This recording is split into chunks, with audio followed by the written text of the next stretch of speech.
And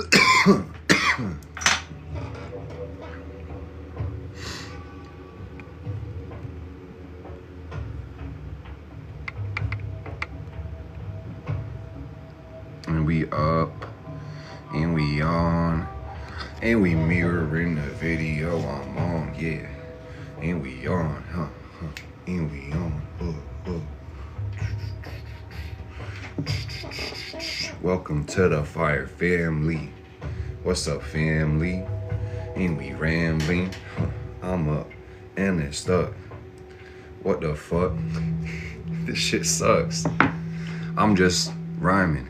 Perfect timing. Blessings multiplying. When I blink my eyelids, I'm just flying through the what? What's up, homie? What's up, Amanda? What's up, Janelle? What does that smell? That's just the coffee. And what rhymes with coffee? I turn this drum up, man. Hold up. How you guys doing, man? It's a good day. I'm fantastic. For those who are asking, how are you guys doing? Let me shout them out. Theodore, what's good? How does my wife handle my energy? With grace and with love. What up, Ty? What up, Amanda? What up, Janelle? Alex, what up? How are you guys doing? Talk to me. I'm feeling good. I'm feeling great. Yeah, I hope you relate. Got a smile on my face. Yeah, I'm winning like Kate. Bitch, I got made. I got it made. This Mercury retro got me feeling some way. Today's a good day. Yeah, today's a good day. Yeah, never put your crystals under the retrograde full moon. Never do that. Bad idea.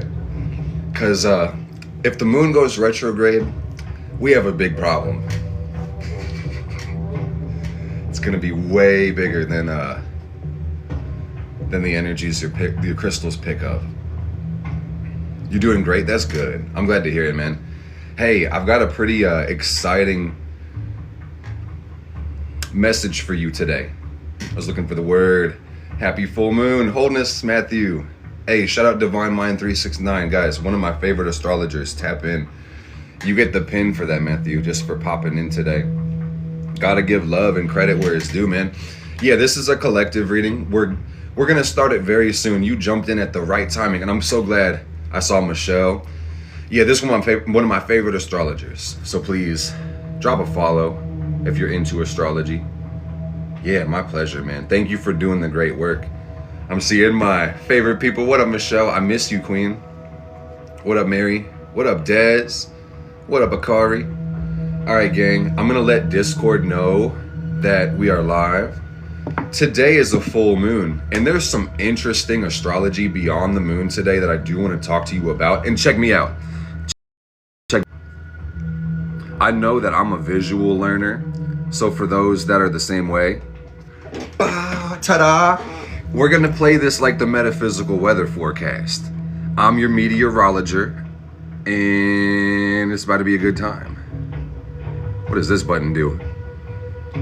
Bro, look at the lashes. They grow every time you blink. It says blink as fast as you can. That shit's crazy. Okay. The best mom? Yes, I am. I'm just checking these things out right quick. These are so fun. All right, how are you guys doing today, man? I'm having a good time. Oh shit, we eating like Diane Keaton now. Okay. Is this black and white? What is this one? Let me not get distracted, y'all, because whoa, so my bad. My bad, fam. What the fuck is this? Bro, what the hell? Sorry, guys, I'm off to outer space. Do y'all want something while I'm off Earth? Let me know if y'all need anything up here. The weather's great. Okay. Hey, Michelle, are you here, Queen? Can you help me? I'm like stuck between like 3 different things. Let me how do I get these filters off? Okay, there we go. Boom. Yeah, I got stuck in there, man. My bad. My bad, fam. Yeah, I mean, that's pretty relevant. That's kind of what the energy's given. Sweet. Yeah, can you ping the server for me, pretty please? Because I'm scared that if I like start typing on this tablet, I'm gonna be forgetting that I'm on TikTok, guys. But let's bring it in. Today is Monday. Dude, I appreciate you, Queen. Thank you so much. Today is Monday. Today's a good day. Any day is a good day, okay? Any day where you're above the ground, when you're consciously aware, when you're breathing, when you're inhaling, when your heart is beating, when your vital organs are fighting so hard to keep you alive, you are blessed. So yes, we were gonna start our day with the vibe check, guys. If you had to rate your feelings 1 through 10, like 0 was like, this is the worst feeling, or like 10 was like, this is the best feeling, I always want to feel this way. How do you feel? Because I'm feeling like a 9. I really feel great today, guys. I leave room for improvement, but I feel rested. I'm excited. I feel calm, collected. Got my affirmations in. So what are we affirming? I'm seeing 7+ today. And sometimes, you know, when you're feeling like a 0, you don't really even want to type on the phone. So if you're feeling that way today, my heart and mind goes out to you today, for real. And we just did a new altar cloth. Ace bringing in Venus energy. We're studying Netzach. I got a breakdown for all the signs. But before I break down where the full moon hits all the houses, I do kind of want to just tell you guys about the energy of today really quick. Okay? I'm glad I can bring somebody up, at least one number, dude, or even half a number. That's a beautiful thing. What a blessing. So full deep breaths, guys. How we breathing, how we doing. Yeah, this reading's for everybody. So sit back and relax. It's about to start. And if you guys can interact with this live and tap that screen, that's going to send this video to other people as well who need to see it. Oh, hell yeah. You got Popeyes and now you're at a 9.5? Yes. Yeah, and really, it's all relative and it's all liminal. So I'm telling you guys, even if it's the best day of your life or the worst day or somewhere in between, this too shall pass. So we have to enjoy the moment right now, okay? So, first thing we want to check in is, are we breathing deep enough? Are we fully exercising the lungs to their capacity? I think not. That's why I always say, because I find I have to correct my breathing and fully exhale. Fully inhale. In through the nose, out through the mouth. And as we do that, we can check in with the posture, because a lot of times if our posture is restricted, that makes our breathing a little bit restricted as well. And think about it, guys. If your spine holds up the majority of your body, and if you were slouching it, you might compress your lungs a little bit. So just a little reminder, get your mind right, get your body right. Stretch a little bit if you got to. Movement is key. Ooh-wee. So drop your big 3 if you don't mind. I just want to see who's tuning in today, because we got some interesting astrology. Sun in Leo, the moon in Aquarius. And we got Mirage in the background. Do you want to say hi, honey? Yeah, she does. Come here, baby. Come here, bebecita. Come here. Come here. Guys, Mirage is here and she says, yay, full moon. Yay. Yay, full moon. Hell yeah. It's a good day. Bro, she loves the full moon. She's excited. We got the Cap, Scorpio, Virgo. A lot of Virgos in the house today. Yeah, the sun in Leo is definitely keeping it light. So we're going to talk about it. I'm going to go through, like, basically, we can go all the way to Pluto. We don't got to really say too much when we get that far out. But I really want to start with these houses. And we're going to start with Aquarius today, guys. And then we're going to go to Pisces and Aries. And what that's going to actually do is make us go backwards in the houses, which is really cool. I feel good. My neck feels a little tense. I feel like I could get a shoulder rub or like a neck rub. I feel like I need a massage, but I feel good. I feel rested, relaxed. Oh yeah, by the way, I'm not trying to be too secretive. I'm a Leo. That's me. So shout out to the Leos. We're about to talk about it. My moon sign is Libra. So I'm a pretty cool guy. And my rising is Virgo. Smart motherfucker. It's too smart for your own good sometimes, man. 7, bro. And I mean, because I'm a Leo, I could talk about me all day. That's not what this is about. But if you really want to get into it, my ascendant is 17 degrees. So this mutable T-square is hitting me in the face, bro. And I feel good. You gotta learn how to take a couple hits, man. So this might be me jumping the gun, dude, but I got a vision. I was taking a salt bath and I was thinking about the astrology, and I was thinking about Uranus, and I was thinking about the Mercury retrograde. And we'll walk into this a little bit more with detail. But when we have a retrograde, a lot of times, you know, degrees in the chart will get hit 3 times. And think about it like this. Let's say that like your Earth with this fist, and this is Mercury. So it's like Mercury will cross Earth's perspective. That's 1. And then it goes retrograde, and then it hits it twice. And then it goes direct, and then hits it 3 times. So it's like Uranus is sitting here in Taurus, like fuck the world. And then Mercury in Leo is like, yeah, I'm just trying to have a good time. And Uranus is like, boom. So basically you recoil because you just got smacked in the face. And then Uranus comes in with that right hook, boom. So then it's like, boom. You literally are taking the momentum of the first hit to meet the second hit.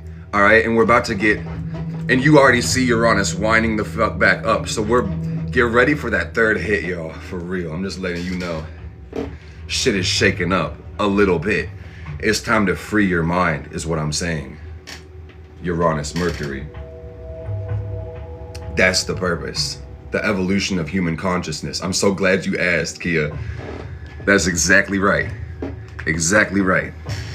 So today, the sun is in Leo, and we have 3 days left of Leo, by the way. Are you guys enjoying it? Are you having fun? I'm loving it. Like McDonald's. Is that the slogan? I gotta like relax a little bit though. Leo is all about you. Like the fact that we all exist is a miracle. And that's what this archetype really talks about. Personal experience, personal identity, self-expression. You feel me? We're linked in and tapped in and keyed into a bigger whole. Yeah, Mercury's still retrograde. We'll talk about that in just a sec. So yeah, as far as Leo energy, this whole month has been teaching us how to be ourselves, how to express ourselves more, how to create. And I will just say, you're going to be you every day of your life, 100%. So when we go through these transits more specifically, this is a better time for you just to understand yourself. Look at your natal chart, look at your astrology, start obsessing about your sun and your sun sign and your sun house and your sun aspects and the sun rulership and the sun transit. Look at your solar return, look at your progressions. Get obsessed with you, man, because you have a personal, individual purpose and it dwells within. And that makes the rest of the world special. I'm telling you, your uniqueness adds significance to all of life, man. And I feel like, I'm kind of jumping the gun, but with Pluto and Aquarius, opposite the Leo energy, a lot of people really are not feeling special right now. A lot of people feel like their lives are kind of mundane, washed out, or like it's dissociation that I'm feeling in this collective.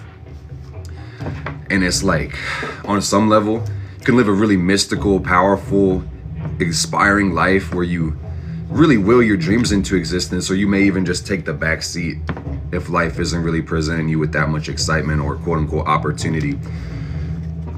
And there's so much to say about this shit, man, because the sun is just one character. But my question for y'all is, do you know that you create your life? Do you know that?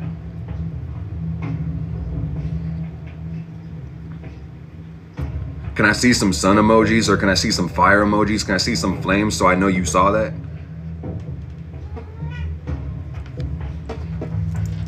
Because you can really be, a passive bystander in your life, or you could be an active participant. Understand, destiny is the place where desire and opportunity meet. So it's not guaranteed.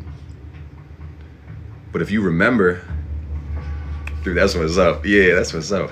I just, confirmation on my phone. I'm honest. Yeah, oh my God. Bro, like that was the weirdest synchronicity.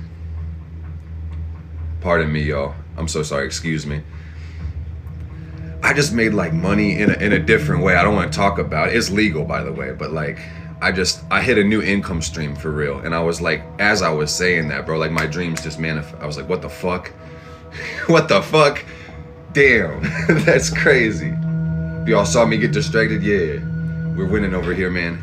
Welcome to the winning team, man. You don't always win, but if you never give up, man, you can't lose. And that's just what I'm giving for like the whole entire sun energy. This is just life in general. So love it, appreciate it, learn to grow from it, and recognize that you experience life so different than everybody else, man. So before I move into the moon, just one more time, guys, look at your sun, look at your aspects, and go out of your way to create your life's work, to create purpose, or create anything that you find significant for yourself, man. I don't care if it's like, it's your life. So I don't care if it's just sitting under a tree or sleeping today, man. You know, you do you. And that's what the sun is saying today, man, because ultimately you have to live with you. You have to deal with being yourself, the weight of your existence. So make it a fun time, make it an exciting time, make it a pleasurable time, because you have the control. And no matter how hard life gets or how uninspired you feel, you have the ability to create joy today. And that's my message for the sun in Leo. So let me say, guys, the moon is full right now. Very fucking full. So you may feel really great right now. I mean, the moon is really great right now. I mean, the moon is, let me explain this really quick, man. Correspondence. This is not news for a lot of y'all, but as above, so below, so within, so without. Everything is energy, so everything connects. That's basically the principle that makes astrology work fundamentally. But you can even start to get really technical. Bro, I've been trading stocks, so pardon me for relating astrology back to stocks, but it's like there's the fundamental analysis, which is just like the universe is solid and vibrational and energetic and fluid at the same time. So that's like the fundamental part of astrology. But then you've got like the technical analysis part where you start looking at the degrees and the days and the calendar and start to really piece it together with cycles. All right, so this shit's exciting.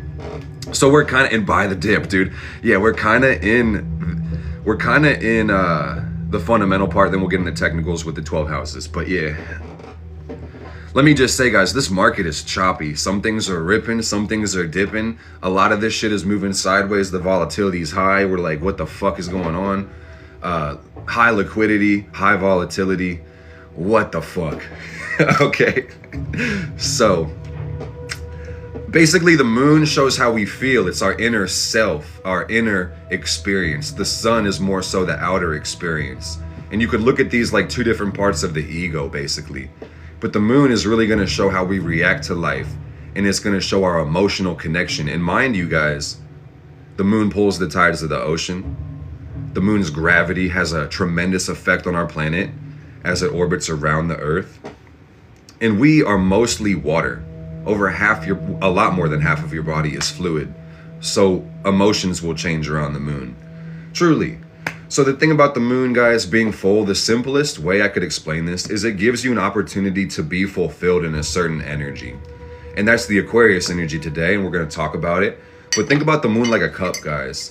The cup starts empty, and that's the new moon. Yeah, I think it was about 70% water, something like that. Yeah, water is connection. It's the etheric plane. It's the astral plane. There's a water component to everything that's manifest, and that's simplified magic for you, man. But basically, over the course of the lunar cycle, we go waxing moon. We start filling the cup with emotions and water and blah, blah, blah. And then at a certain point, you know, it's like this. Let's say this was all the way full. We can't even fit anything in here, man, because the moon's full. So now we got to start taking things out of the cup to get back to the new moon. And boom, there we go. You know, physics for you. It's beautiful. But also think about the metaphysics of it too, though, in the sense that, you know, the moon is our tides and cycles and ebb and flow. And we will have to release things from our lives at this point. Start to let go.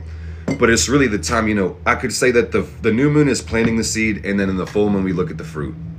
And keep in mind, this is a 29-day cycle. So on the shorter time frames, it may not show so much, but when you start to zoom back out in your life and look at the cycles with the ruling planets, then you can start to see profound and creative change. What is the word? Creative change, but profound and just amazing change, significant change. But your attitude, your feelings, your dreams, they may be subject to change a lot during this moon. But I'm gonna break it down and really get specific about it too. But I will just say that this might be a day of high emotional volatility because that damn moon is full. Me, I'm good today. Bro, yesterday I could not stop crying. I'm gonna keep it 100 with you guys. I woke up feeling heavy. I woke up in a good place. I'm like, with my lover, I'm happy. I didn't have any appointments. I had the time to sleep. I had that feeling. It's like nothing really to do, but like the heaviness in my chest. And I start thinking about the future, then thinking about the past, and overthinking everything, and then building emotion. I'm like, okay, now I'm crying, and just like a huge release. I don't mean to get too personal, but I'm a real person, man. So I'm telling you, this full moon whooped my ass a little bit early. So I'm feeling like shiny today. Good shit. But yeah, you may have your emotions under the spotlight, and you may be really looking at what's inside of your heart and what's going to be fulfilling. And really, before I go into breakdown, I'm going to close off the rest of the planets. Just understand that Aquarius deals with the future. Aquarius deals with your hopes, your dreams, your wishes, and your aspirations. Like the things that you want and wish and will for. Oh, hell yeah. Teamwork makes the dream work. So sometimes we need to unify our efforts with other people, but there's also times where the individual effort is all it takes. And by waiting for the approval of the world or others or the encouragement of a group, you might never do it. And I call that buddy syndrome. My spirit guides call it that, and they gave me that, and I was like, oh, that's good. Yeah, that syndrome where you need somebody with you always to do. Like, why can't you do it yourself? Why can't you change this world all by yourself? Dude, yeah, teamwork does make the dream work, and dream work makes Shrek, and that shit was amazing. 10 out of 10. So we need a group. But if the people in the group don't realize that they have an individual role to play, what's the point of having a group? That just creates a herd of sheep. And they just walk off cliffs and run into walls and just do dumb shit, bro. And then we get in crap. It's like, bro, this animalistic nature is crazy as fuck. Crab in bucket, sheep in the herd, wolf in sheep's clothing. Fuck, bro. Can we learn how to be humans? I'm not trying to be a dick with my passion. Don't mistake this for anger. But that's what I'm hearing from astrology. Don't take any of this personal. I don't know you. I love you. May you be blessed. May you manifest everything you desire in your life. For real. Because then we'll all get on with the great work. But let's talk about Mercury. Mercury's chopped right now, bruh. Mercury's fucked up. I'm telling you. I'm going to keep it 100, man. And you may be having a good time or a bad time or even a neutral time with this Mercury. Just who gives a fuck? But at the same time, just know Mercury, it really shows our powers of perception and how we communicate with this world, which is not always verbal. And yeah, I'm having a Mercury return right now, basically. But just know Mercury is how you get that information, and technology is built out of communication. So basically, communication issues might kind of surface up during the retrograde, travel issues, a lot of thinking about the past as well. And with this being Virgo, which is really where Mercury likes to be, this is a little bit more dramatic of a Mercury retrograde this time. So it really might be about our actual just focus and perception, meaning like we really are putting our foot in our mouth, can't say the fucking word sometimes, or it might be choppy, or you may just feel overly nervous or kind of wound up with this Virgo energy. I was posting in my Discord about this and, talking about the astrology. This feels like nervous cleaning energy right now where Mercury is concerned. Getting shit together, man.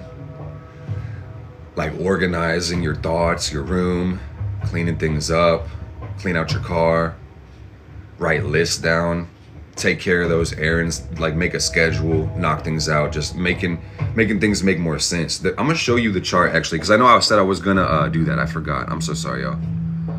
Here it is. Boom. Yeah, because I'm looking at this in my head and I'm thinking about it, and it's also on the tablet. But this is the sun in Leo. This is the moon in Aquarius, and this is the big red line. This is the Earth right in the middle, and we just happen to have that full moon. Okay. And on top of it, we got Mercury retrograde in Leo. And this is what I was saying, guys. Uranus is in Taurus. It's been in Taurus. It'll be there for another year. And Mercury squared up with Uranus, which is like breakthrough energy, mental breakthrough, mental breakdown kind of energy, flashes, insight, innovation, and a lot of changes within your mindset. This energy kind of has an erratic undertone, I will say. So Venus is in the sign of Virgo. And while that was great for Mercury, this kind of sucks for Venus. So I do want to bring this to your attention before I even get into the houses. That Venus shows how we love. And rep your Venus for me one time if you know it. I'm a Venus in Cancer. Let me know if you know your Venus right quick. What up, Brad Attack? I'm seeing all types of beautiful people today, man. I said, can't relate. I'm a Virgo Venus. Venus, Gemini, Cap. We got like probably all of them today. Yeah, the house and aspects too. If you're really bold, Venus, Cancer in the 10th in conjunct my 5th house, Uranus in Aquarius. Oh my goodness. Yeah, my Venus is charged up. I love it, guys. Yeah, study your Venus because that shows why you're so beautiful and how to love yourself and what you attract into your life and what's going to make you the happiest. So Venus is that. I just kind of gave it away. But I will just also add that Venus really is going to indicate our likes and our dislikes when it transits things and show us what we're most interested in interacting with or compromising with. And she said, my Venus is busy. Yeah, basically. Yeah, Virgo is the work. That's right, Ty. Yeah, Venus is the work. Or I'm sorry, Virgo is the work and Venus is in Virgo. Virgo is about getting down to business and growing and being specific. And I mean, this is where Venus is debilitated. I'm gonna keep it 100. So what that means is like we might be having a harder time loving some stuff right now. Loving ourselves or accepting other people, or maybe we've like kind of pushed through that and found that acceptance that we're looking for. I sure hope so. I think the most beautiful thing about Venus and Virgo is the love of growth. The love of growth. So just recognize, guys, change is always necessary for growth, but different doesn't always mean better. Because circling back to the full moon, you know, the sun is Leo. It's all about you. And the Aquarius energy is all about us, the group. So, you know, on one note, the sun is like, you're great exactly how you are. Amazing, you're perfect, you're a miracle because you exist. But then you got, you know, the Saturn energy and the Aquarius energy, like, but you could be so much more. And that's this opposition, that's the full moon. And you're sitting in the center of both energies. You can truly be great. You can be better than good. You can strive for a higher potential. You can truly seek to fulfill all your potential. But at the same time, don't let that quest deter you from the spontaneous joy of the moment or the love that you have for yourself. That's what I'm saying. If you want to know more about your chart specifically, I am offering one-on-ones again, guys. So my calendar just opened. The purple flame is where you go. You'll be able to see all the spots. And I do have one more spot for a video reading, meaning you don't have to even show up. I'll just send you the video. So that's all linked up there. But Virgo, Venus, let me just say also on top of this, guys, Venus is opposite to Saturn right now. If you're looking at all the red, like wondering what that's about, I'm about to tell you what that's about. Yeah. So you got Venus opposite to Saturn. And that just says love is getting serious or money's getting serious. So, you know, we're taking more time to be disciplined, conservative, or also like sometimes I hate to say this, man, because I don't want to speak negativity in the world, but I also know that some people need to be related to. But this shit feels lonely. This shit feels disconnected on some level, sad, dejected, and I want to hug that energy, man. Fuck, dude, this shit hurts for me. It doesn't feel good. I'm like, it's self-pitying as well, man. It's like, what the hell? It's a lot of fear as well. I've been trying to interpolate it and understand. It is ouchy. Yeah, 100%, man. So it's a day to be gentle as well. It's a day to be kind, a day to be soft and to address your fears with love. Yes, and hey, on a brighter note though, guys, Venus is squaring up with Mars, and that's a fun, sexy time. Venus square Mars is a love of life. It's a lust for your passion and the need for romance. So that's beautiful. You can even be single and celibate and enjoy this too. But if you are partnered, you're going to have a great time if you communicate well with your partner, I should say. And I honestly just want to say, these words, they're composite of basically the whole chart, and I try to focus on little increments as we go through this, but there's this inspired newness kind of coming from this chart. Even though a lot of this feels choppy and slow and stuck, there is this new energy bursting forth that's making us set new targets and want to go out for more things, more success, more greatness, okay? But I will just say on that note, it's mutable energy. It's Venus in Virgo, you've got Mars in Gemini, Jupiter in Gemini, and then you've got Saturn in Pisces. So that's all the visible planets, guys. They're all in mutable signs, which is about change. It's about adaptation. It's about synthesis, flexibility. So go with the motherfucking flow. That's all I can say about that, man. Don't be too rigid or stuck in the way that you are. Go about your plans right now, man, because that could only leave you prone for disappointment, ridicule, humiliation, embarrassment, frustration. Let's just take it easy, Take it motherfucking easy. Thanks, Apollo. You are the nice guy, man. Let's run this up to 1 million likes. Can we do that? We certainly can. I've seen it. Let's do it. Let's fuck around and find out, Fire Fam. So I'm gonna hit the outer planets, and then basically that's it, and we'll jump into the houses, okay, guys? And we'll pull some cards and see what the energies are really giving. All right, but to synthesize that shit, man, from Saturn in, get your mind right, organize. So without, so within. Your environment is a reflection of your mind, is basically what I'm saying, guys. So if your room is all cluttered and disorganized, and your mind is going to be the same way. So sometimes you just got to say, man, fuck this whole table, and then throw it outside. Or fuck this carpet sucks, or be like, all these shoe boxes are getting burned or recycled. Or you might be like, fuck this couch. This couch doesn't belong on this wall, man. It's making it so hard to move around my living room. It's like, let me move my couch where I can get the most out of my room. Yeah, throwing out broken furniture. You guys get the vibes. You see what I'm saying? A clean environment is a clean mind. And that's beautiful. And then manufacturing as a concept. Like consolidation. Does it make sense that I would have to walk out of my routine to go get this tool when I could just put it on my workbench and have it right there? It's like that type of energy. And this even would go down to your computer, in your phone. It's like, I'm typing this same message out all the time. Why don't I put that in my notes? And why don't I create a folder for notes with copy paste and then just have them organized? And then I could just boom. Or maybe I could do the autoresponder. Maybe I should schedule my posts. Or maybe I need to delete all these damn apps, or have some organization to my technology is really what is given.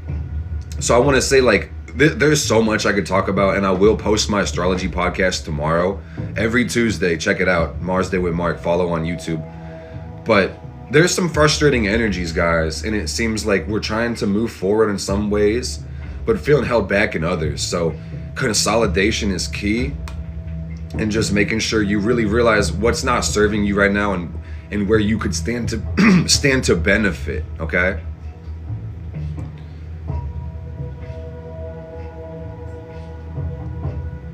Probably, Ashley. If it's something you need to do, yeah, go for it. And just trust.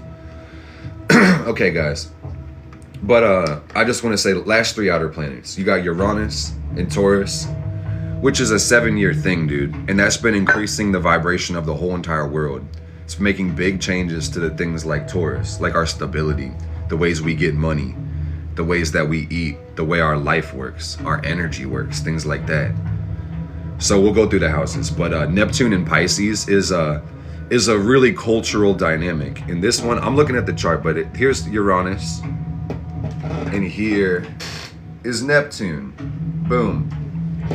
So Neptune in Pisces reflects our culture, and it is this culture it's about love and transcendence and beauty. And it's the age of social media as well with Neptune in Pisces. This talks about our global universal consciousness, and also, you know, on some level, a culture that is very inspired and very empathetic and loving and well connected, but also very avoidant and detached on some level too, and kind of lost in other ways. And you know, we have a victim consciousness, and I'm gonna just keep it 100, man. That's Neptune in Pisces, and it's really harming the world in ways that we won't realize till later on. But we have we're drowning in empathies, and we're drowning in empathy in some ways. And this is really what Saturn is trying to teach us in Pisces, is that some people like to suffer. Some people create this shit because they get a consolation prize or a pity for martyrdom. And it might be totally unconscious, you know? So really, that's the point of Pluto in Aquarius, is can we raise the consciousness of humanity? Pluto in Aquarius. I think my thing is blocking it. Yeah, boom, Pluto in Aquarius. It's in the local 3rd house. It says freedom comes with a price.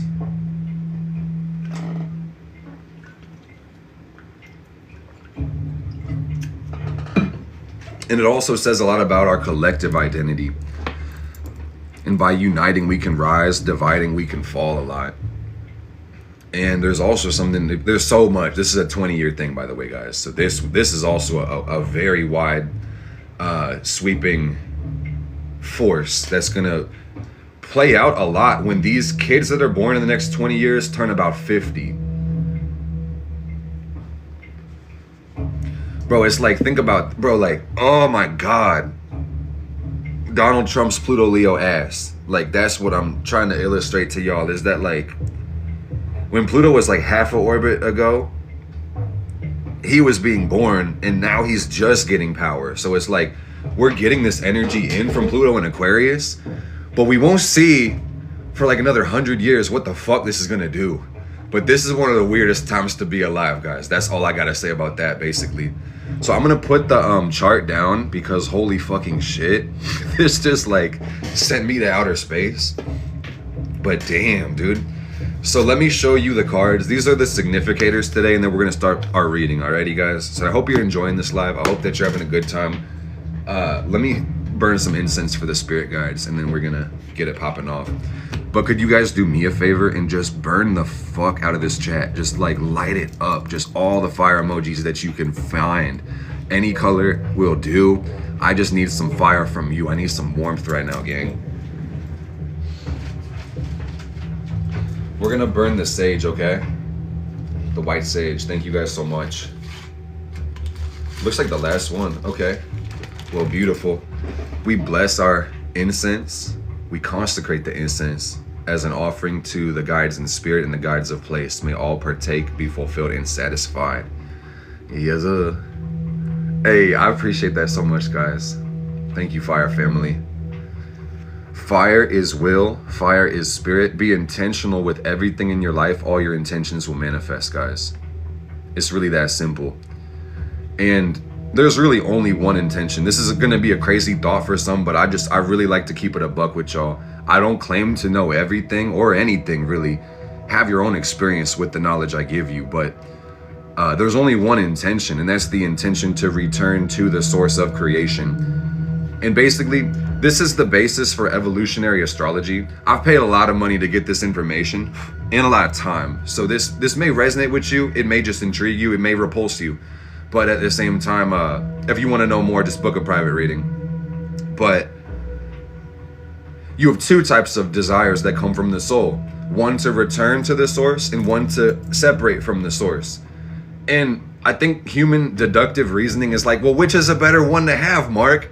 Neither. You kind of need both to live. But I will say that evolution as a whole, that's the process of filtering out the separating desires. Separating mean moving out.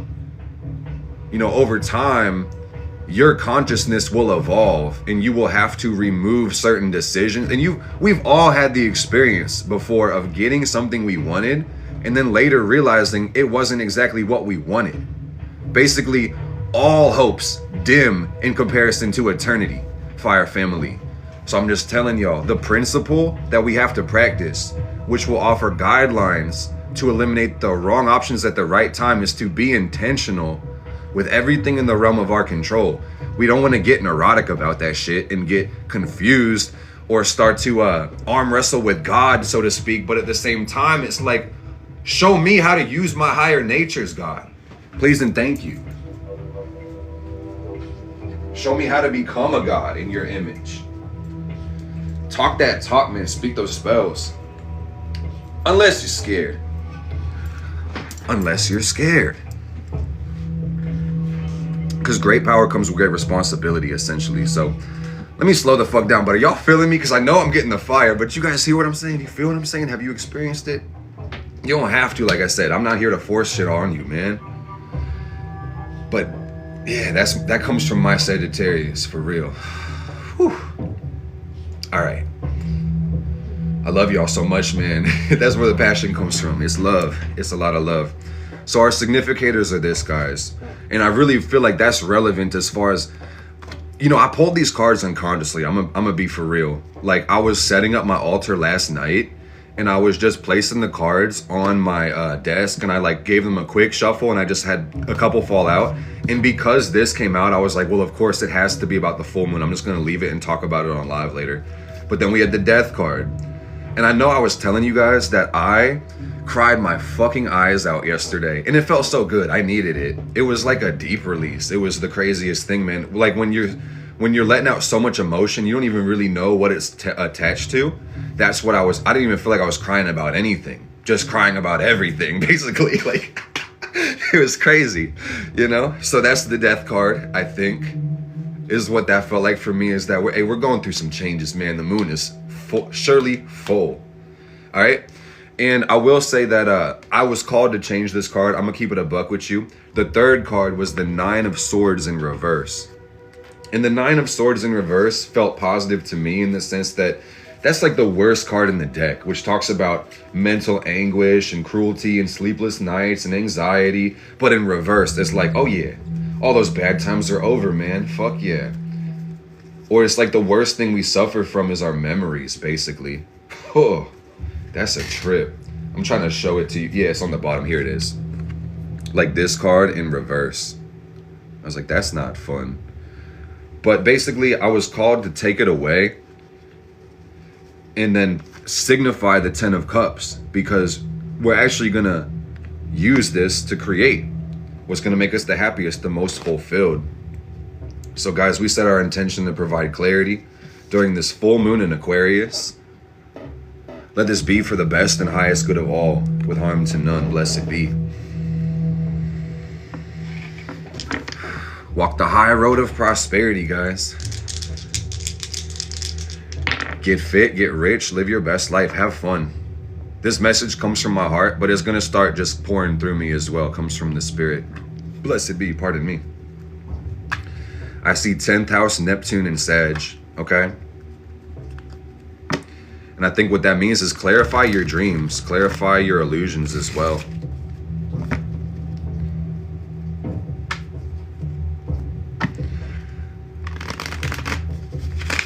This is also saying to me, you can't have everything you want, which I know might sound a little disempowering off the rip, but I think if you're anything like me, you want the whole sun, you want the whole universe, all the stars in them too. It's like, fuck these limitations in the physical.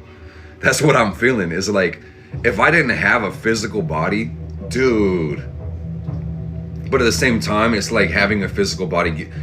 Everybody who doesn't have one is like, man, if I just had a physical body, I'd fuck around and, oh, you know, they're begging to get in. People are dying to get in here, man. Earth's like a cemetery. It's crazy. But, it goes both ways. Get clear about the picture of what you want your life to be about, but also start to dismantle your fears a little bit and realize they may be a little exaggerated. You might be more confident, more capable, more powerful than you realize you are. So the star card, this is about you. It's Aquarius. It's the hopes, the wishes, the dreams, etc. Full moon is our change that we're going through.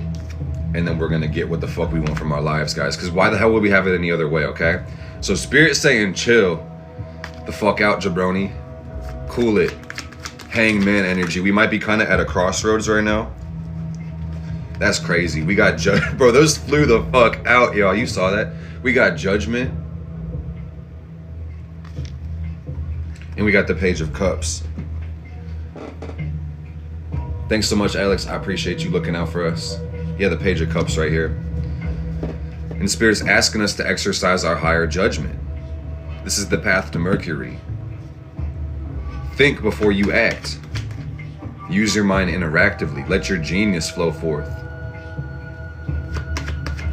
And I'm gonna be real, like, honest on this one, because those are the archetypes, but when it relates to people's human experience, it's this need for approval that makes us feel so judged by others to the point where we feel trepidation, to the point we can't act. So ultimately, you gotta know, win or fail, you're the shit. And you gotta make that message come from you. Like, hey, even if I bust my ass, dude, I get my own approval because I tried. Because I did it. Okay? And dare to see yourself as powerful. Dare to see yourself as confident, capable of accomplishing everything you desire. The Aquarius card says, show the world the real you. That's beautiful. Show the world the real you. Fuck what they think about me, I'm me. Whose opinion about you matters? That's beautiful energy. I hope that helps somebody today, man. Moving forward, we got the Page of Cups, and what that calls me to say is creativity, to express ourselves some type of way. But to stay lighthearted, childlike, joyful, playing, optimistic, happy, live in the moment. That says protect your spirit, protect your joy, protect your innocence, your beauty as well. I see 4th house Mars and Pisces, gang, and honestly, like, hey, bro, this feels like a sea monster. 4th house Mars and Pisces. That shit feels like an angry ass snake about to come out the water, man. Energetically, this is like repressed emotion, or even just emotional drive that comes from our dreams and unconscious, man. Which is, that's weird to say. So I can't even imagine how weird that is to hear, for real. But I see with the Mars and Pisces energy, some of us got to confront our repressed emotion, our repressed anger as well, because, you know, we might have been fighting for approval or love sometime and not getting it, to the point where we fit ourselves in a smaller box and we start to conform to a mold that was made for us as opposed to the one that we want to live in. So Uranus is square the sun and square the moon, guys. I didn't say this yet, but I did show it, and I want to really articulate that.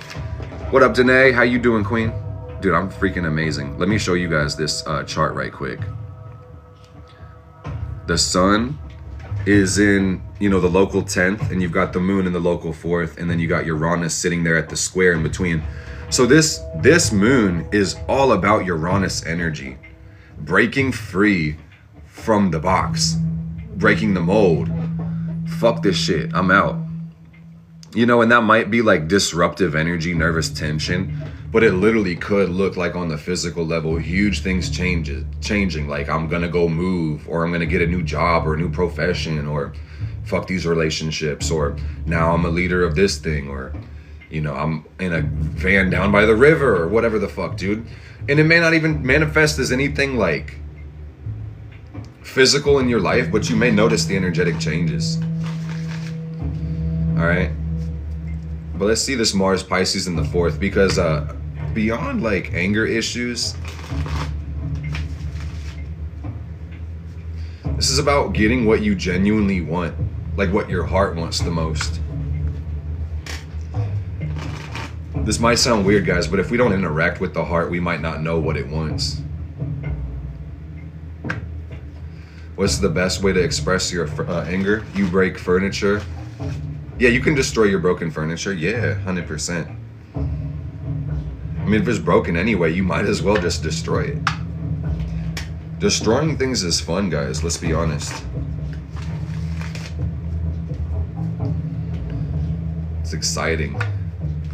You just don't want to destroy yourself or others. Innocent people, man. So what I do when I like to work out, man. I like to put my muscles under tension.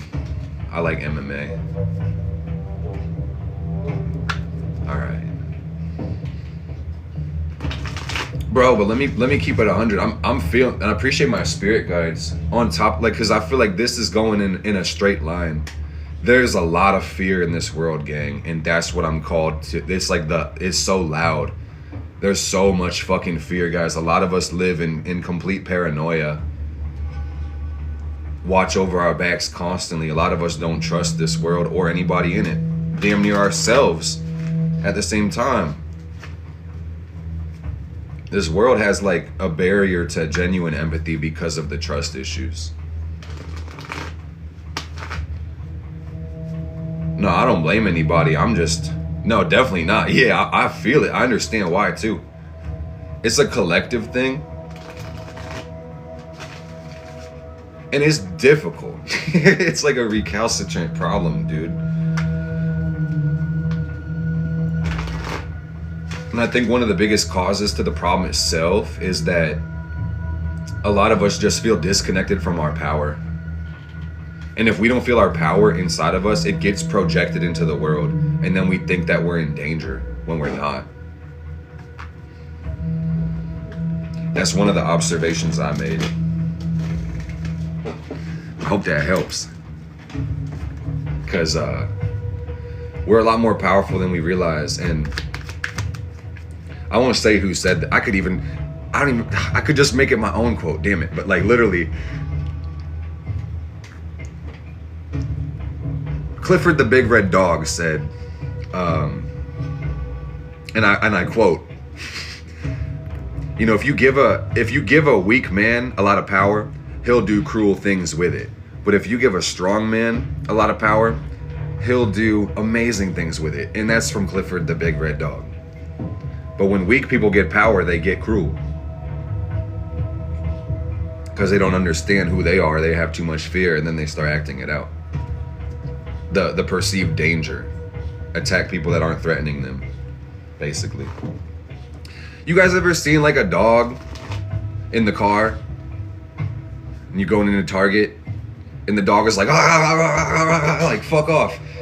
It's like, it's like a little dog. He's like, I'm gonna kill you. I'm gonna rip you off to like, don't touch this car. Like, rah, rah, rah, rah, rah. And that's because the dog is like threatened, You're not about to do anything to the. Sometimes people, it depends. I'm not ever trying to go up to people's dogs because that's weird, but sometimes they just start yapping out of nowhere. But, they're like, oh shit, a person, You get the idea. Let's see what the cards are giving. But how do we deal with that, Spirit? What's the message for us regarding the fear, embracing our desires? A lot of times, guys, the narrative doesn't change as far as the principles that we preach and practice in the Fire Fam. You just keep on manifesting, dude. If you feel afraid, if you feel like you're in danger, you start to create a world where you're not afraid, where you don't need protection all the time, where you already are protected. For me, this looked like actually getting self-defense classes and instructions and learning how to carry myself a little bit.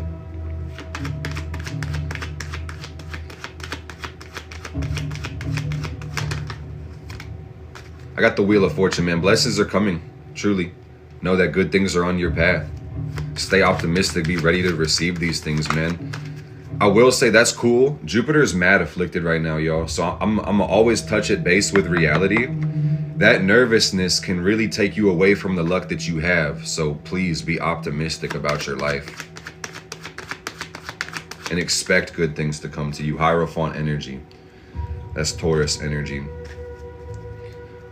And that's the call to act on principles. The Pope. How the fuck do you get to be the Pope? By being a wise guy. By listening. By being a student of the mysteries. By exemplifying knowledge through right action. Okay? So we always have to remember the obligation of learning. Keep our mind open unless we want to close our hearts. Okay? And just look to higher sources of wisdom in this life. And recognize the divinity within you guys. You can be your own priest or priestess in this world, truly. And many of you are called to do that. And if that calling is inside of you, that comes from the universe, dude. Called to be your own priest, priestess. Your connection with the divine, it comes from you. It was already put in there. And any good pope will tell you that shit for real.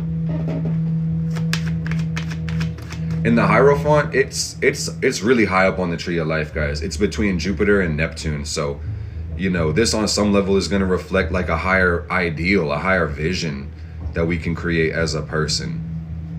And that's all religion is for, is trying to understand why we're here. What's the point? Is there a right way to do all this shit? Perhaps. But we also have to really respect reality and duality. So I got the Knight of Swords coming out as well. We're going to do one more card and then we'll go through the houses, okay, gang?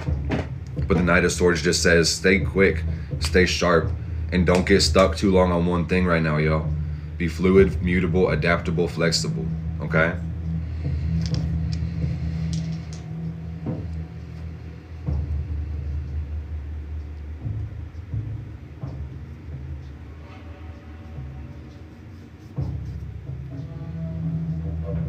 This is crazy. Your growth potential is only limited by how much you learn, and how much you learn is only limited by how much you care.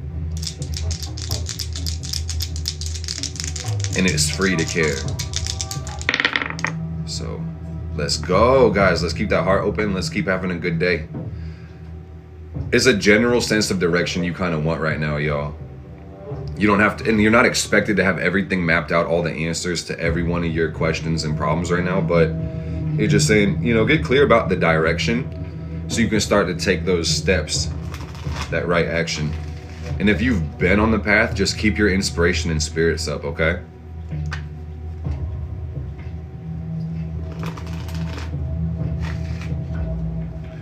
I'm also seeing a fear of learning.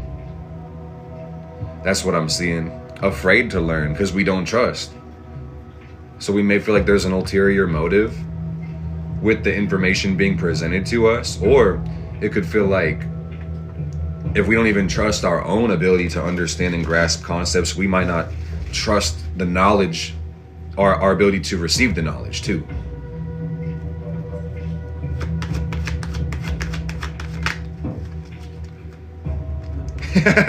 No, this is funny. It said this. Let me show you. It says Sagittarius, 9th house, and then the South Node. And what that was based, the reason I laugh, guys, is because some people are just still so shocked that life is real. It's like if you were playing Rocket League and you're like, oh my God, like Rocket League is like a video game.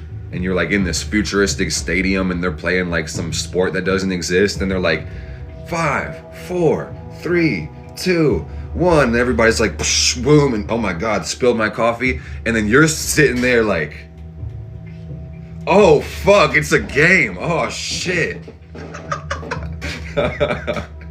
You're like, oh man, I gotta play soccer. Is this soccer? What the fuck? What game am I playing right now? You're like, what the hell? But the good thing is, man, you know, and I really hope this reassures and encourages you today, because the 10th card is always the most powerful card in our spread. And then we're going to start the full moon readings in the signs, okay?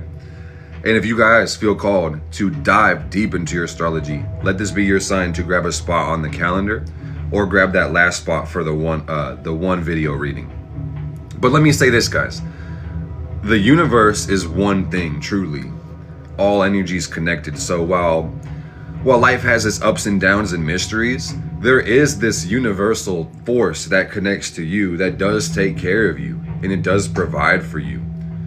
And that's indicated by the fact that you're alive right now, breathing and feeling and experiencing life. But on top of this, guys, this is an indication that the hungers you have in your life could be fulfilled.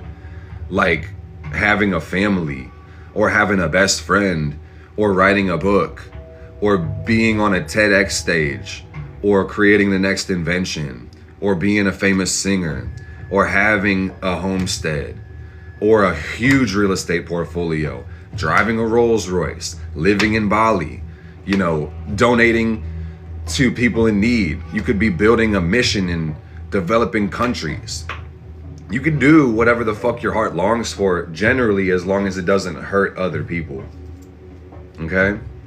It says the world is beautiful, the world is rich. And you can feed the fear or you can feed the hope. I'm not telling you to be willfully ignorant, never. But what life do you want to live in, gang? Don't underestimate the power of intent.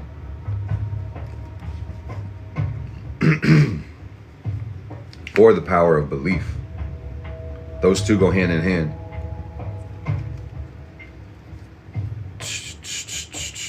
Let's get the Aquarius up, okay? Let's get them up here. So that's the collective energy, guys. And with this being the Aquarius moon, I will say this one will hit them a little bit harder. Or I should say also on top of that, everybody will relate a little bit to the Aquarius energy as of right now. No, we're just about to start the signs.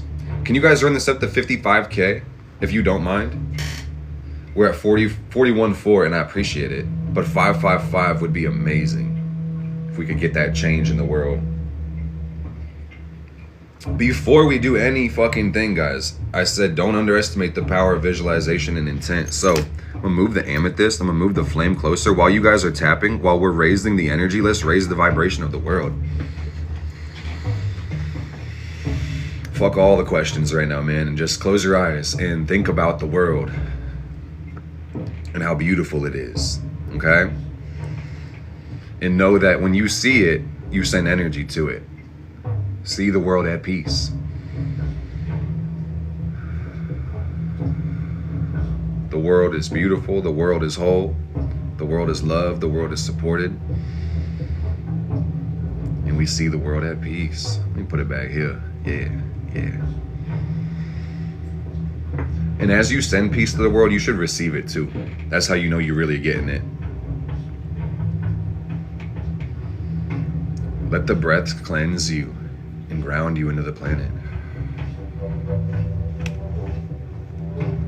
I like this drum, guys, but I think I'm gonna try to find a drum that's more earth.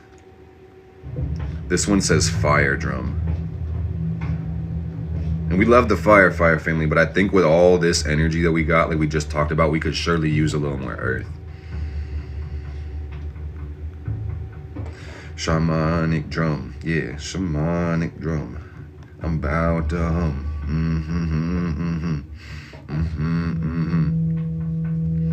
If I had a quartz sphere, I might just. Ooh, yeah. Gangy. I think we found the thangy. Oh my goodness. Oh my gooseness. I'm excited for this, gang. Peace to the world. Peace to the world. When there's no enemies within, there are no enemies without, y'all. So let this be a time to send peace to yourself. Because you are the world. And I find that exercise is so empowering, because when you send peace to the world, you have to get through yourself to do that. You feel me? So any contention, any discord you have with life or people or yourself will be put into your mind's eye the moment you try to send peace to the world. Powerful exercise. We could do this every day.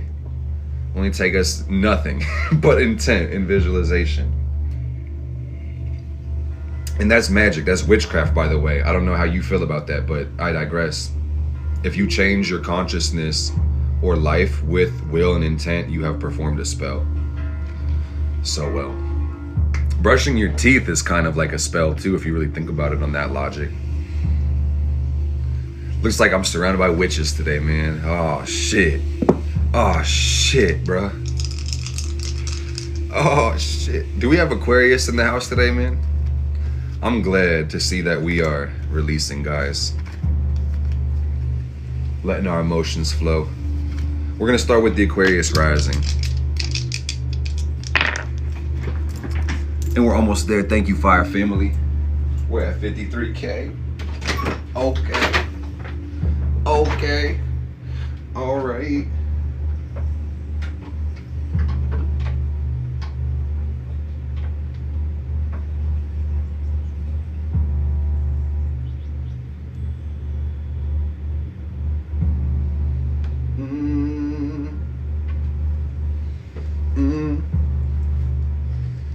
I'm about to put on the hoodie. I'm like, purple or the red?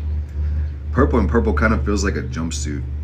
Don't make, like, bro, this is the Libra moon in me. I'm like, I might have to switch the whole fit to put on this fucking,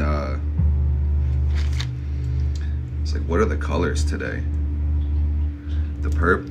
They're like different kind of, not, are they? I don't really know. Don't make me start this shit, bro. I'm literally doing it myself.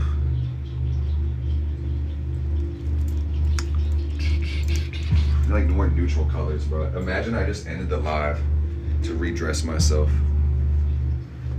That shit's crazy, man.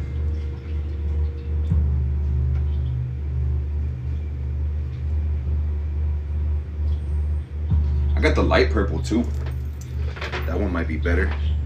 Yeah, that's a vibe. Yeah, that's a vibe.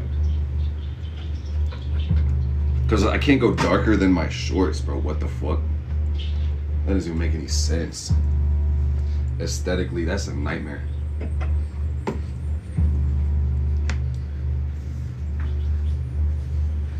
Crazy. Purple for the win. Yeah, we like, bro, I kind of miss my purple altar. Ooh, shit, my altar cloth. Y'all would not believe I just hit myself in the face with that big ass rock. But that's the cost that you pay for the drip. That's what it is. Okay, gang. Who the fuck has their ascendant in Aquarius? Let me see that right quick. Cause we're about to get it going. We're about to go in. Yeah. What's the crystal? It was a big ass moonstone. I said, I guess today's the day to wear it, but take that to the dome.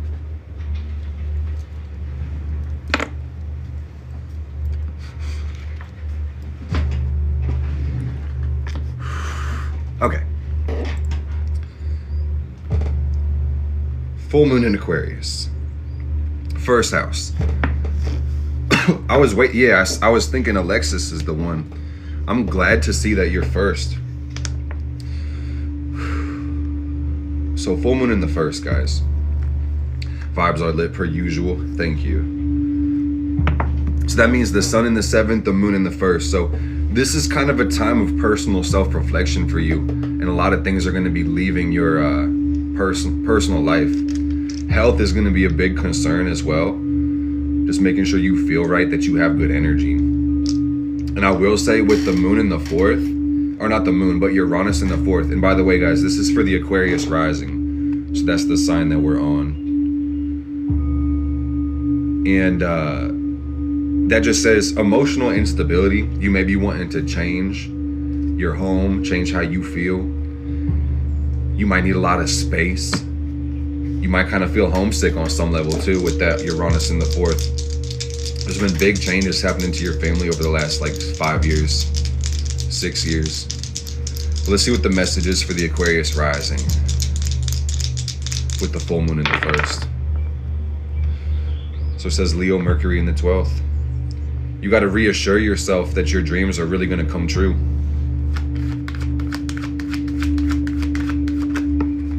Because this world might not be showing you what you're seeing inside, so you got to tell yourself, yo, it's coming. It's on its way. You're gonna win. You're gonna get this shit, I promise. You have to have that conversation with yourself. I feel you, Kimmy. Oh, I feel you.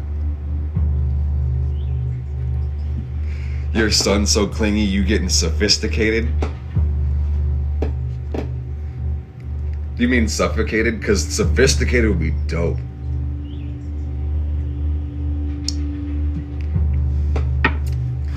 Like he made you put on a top hat, like a monocle. Is that what you meant? I might be reading that wrong. Okay, word. We got strength coming out. The devil and the strength, man. So yeah, you could feed the fear, or you could feed the trust. You could feed the hope. You could feed the dream. Damn, that shit hurted. What the fuck? What the fuck? That says Uranus is really in the fourth. So moving forward, you know you're dealing with some emotional stuff. You're dealing with some of, bro, it's crazy being a human. Like, I'm not trying to be, not trying to have depth. Let's get into it, man. Like the thing that hurts the most is having to connect with others and to feel them and rely on them and trust them and to be vulnerable and to put ourselves in risky positions or risk the experience of being abandoned or betrayed or, you know, used, taken advantage of. That's what's going on right here, man. And it says we kind of want to be alone because we have more fun by ourselves, which is cool, but at the same time, with that sun in the seventh saying, what does that say about how you connect with people, the real world, and how you interact with others? Does that help you with them, or does it hurt you?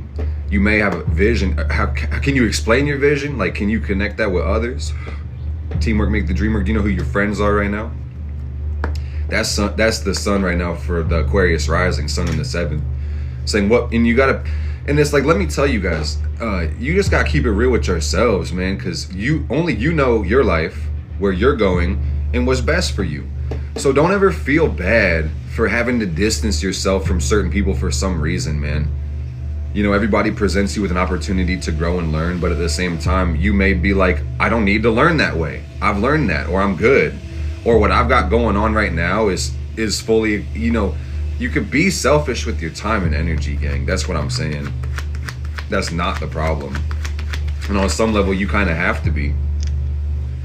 But at the same time, if you don't have a form of giving in some level, we may need to look into, you know, how we can extend ourselves into this world. Because it's like, I'm trying to preach balance, if anything, right now, y'all, because I find that too much in any direction kind of sucks, no matter what. But this would just say that you want to find that mixture between serving self and connecting with the world, doing something that, you know, fulfills a higher purpose, or any, you can find meaning in it, but also truly have that embrace of self. And there's this like reflexive loop between the two, where the better you get to expand your personal life, the better that goes into your collective interpersonal life, okay? And the vice versa. And I want to use this as the example, y'all. It's like, I've been doing this for years, for real. I'm afforded the opportunity to do that, and I'm so fucking grateful. And this has changed me a lot. A lot, Fire Family. It has changed the ever-loving fuck out of me and a bunch of people. But me personally, I've had to become a different person to serve this role. You feel? Because who the fuck am I leading people somewhere I've never been? Bruh. You feel me? That's kind of what it's about, guys. Leadership only happens by example. So when you start to interact with others, it's like life kind of immediately calls you on your bullshit around others. And, you know, count yourself lucky if you have people that reflect that back on you, man. And when you get too comfortable with other individuals, sometimes that's an amazing thing.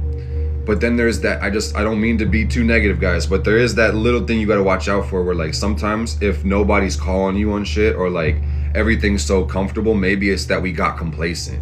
Maybe we all are friends of convenience. Maybe we aren't pushing towards growth. You know, it's a good sign on some level to be a little bit uncomfortable in life, because that shows that you're growing, okay? Ooh, speaking of growing, yeah, I'm excited. And I'm glad that's hitting you guys well. Guys, Uranus is in Taurus, so get rich, man, and invest your money. Save that shit so it can save you.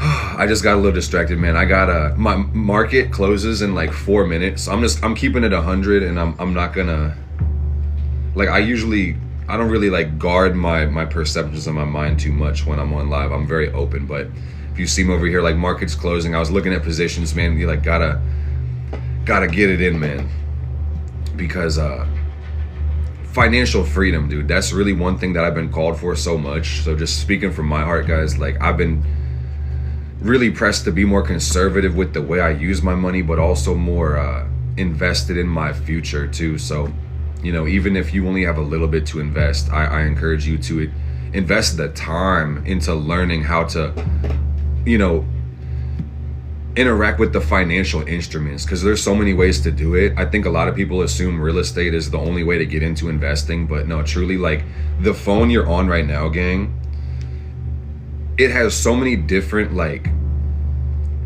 instruments, like cryptocurrency or literal stocks on the market or options, and you know, you can literal ETFs, you can just invest it so many ways, guys, and there's so many different strategies. There's kind of like an art and a science, but it just kind of dawned on me that if I can read like an astrology chart, I should be able to read a price chart and be able to kind of understand those things as well.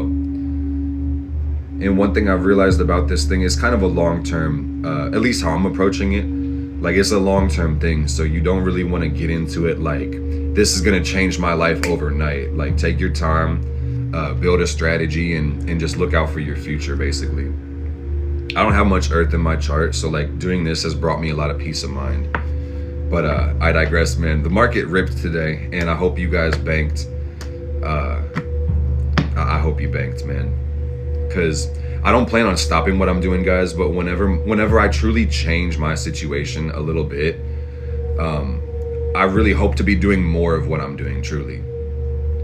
So my attention is kind of split now at the moment, which is like a blessing. It feels very Jupiter Gemini, I'm gonna be honest.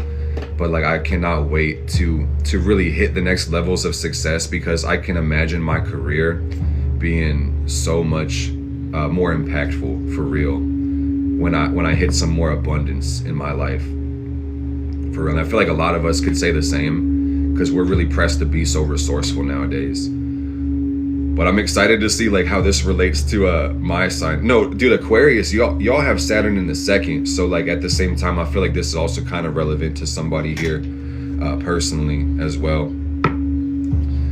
But man, bro, yeah, I'm so excited, man. And like, sometimes I try not to get myself off track, but yeah, because I want to respect you guys' time and attention, and I've already kind of taken myself off the center. But yeah, guys, we got to invest in our growth because we deserve it. We're worth it. So Aquarius rising, let's circle back into this, man. I'm gonna do like maybe 5 cards. That feels good for everybody, so we can not spend like all day on this reading, basically, but because I do have some personals to get through. So we got the Lovers out here in reverse. Yeah, but I feel like 5 would be it'll be a good way to pull in the energy. Man, that's crazy. So, and that feels like Taurus, Libra. We got Empress and we got Lovers in reverse on top of this Strength card.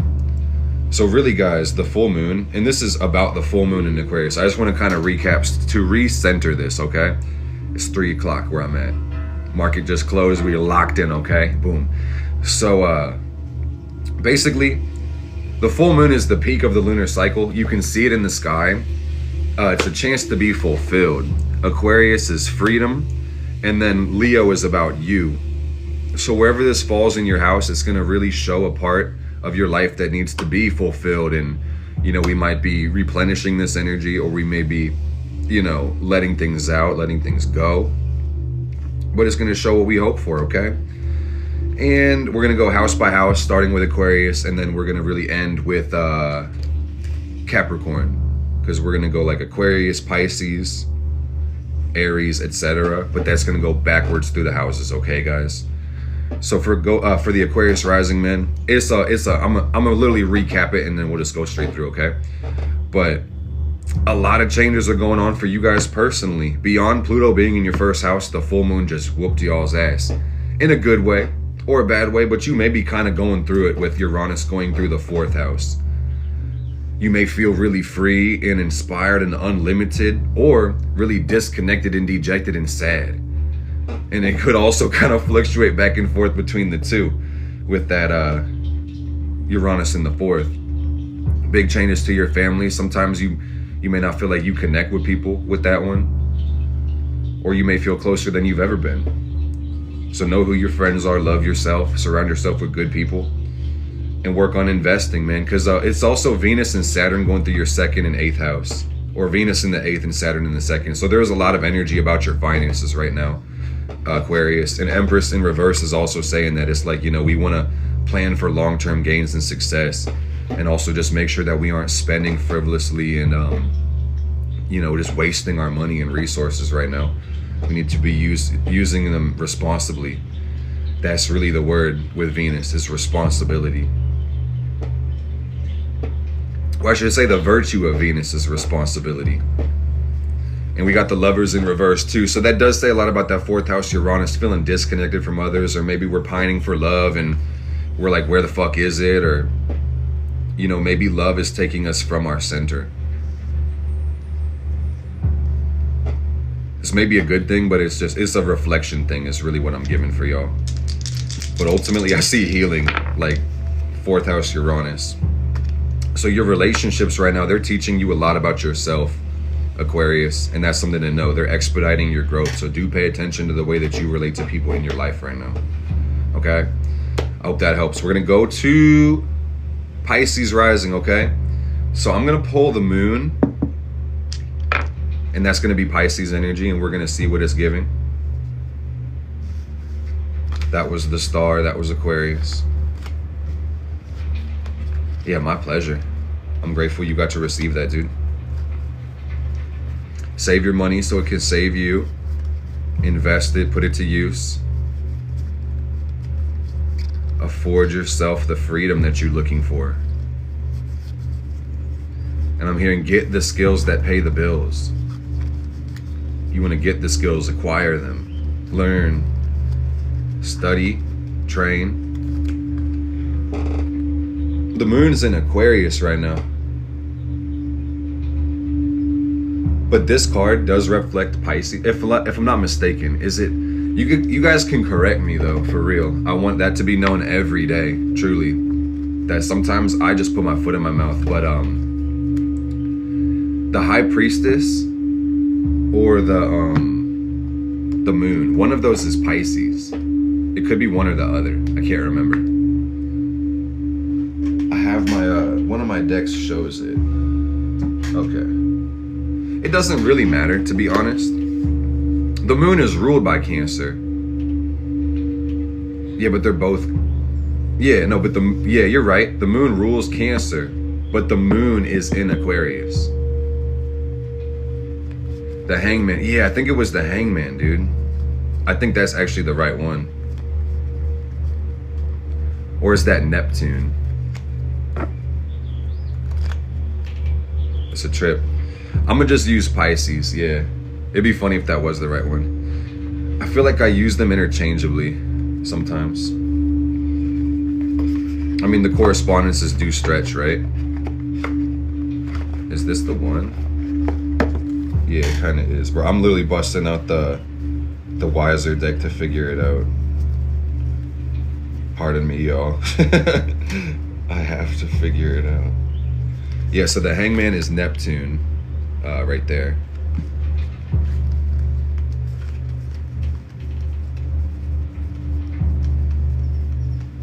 And okay, yeah, boom. Yeah, I'm like that, bro. I'm literally him. Look at that shit. Look at that shit. Had it right the first time, man. I just I triple guessed it. But yeah, I'm like that. That's beautiful. So the moon is Pisces. Bow. Okay. So basically, let's get to the Pisces now. And what that's going to do is put this full moon in your 12th house. And what's that mean? A whole lot. That means it's time to chase your dreams. It's time to release your fears. And it's time for you just to feel the universe around you. Feel the ecstatic bliss of all that is. You feel what I'm saying? Where are my Pisces risings at? Are you guys here today? Anybody got the ascendant in Pisces? Because it's your turn. What we gonna learn today? What's the message for the Pisces rising? What up? I see D. Savannah. Let's go, Dolly. Yes. Yes. So yeah, the moon in the 12th, sun in the 6th. What's the message for the Pisces rising today? And that's gonna put Uranus in the 3rd. And what I think about the last thing, Uranus in the 3rd, which has been there for a while. Things are going pretty fast for you guys. You are learning a lot. Your learning is kind of accelerated right now. You're probably working pretty hard at your job. Putting in a lot of time, a lot of effort, a lot of hours with the 6th house sun. And this could even be the work that you're doing as well. You've been really wanting to have a deep impact on the world. That's the 12th house. You want to make an effect on people. You want to help others. You're called to experience your dreams, man. This could look like escape. It could look like relief. It may look like a vacation. Serenity. I'm seeing a beach, like palm trees. It's warm. It's windy. The skies are clear. There's birds. It's hot. It feels good. You're chilling. You're on the ground. There's not a care in the world. It feels free.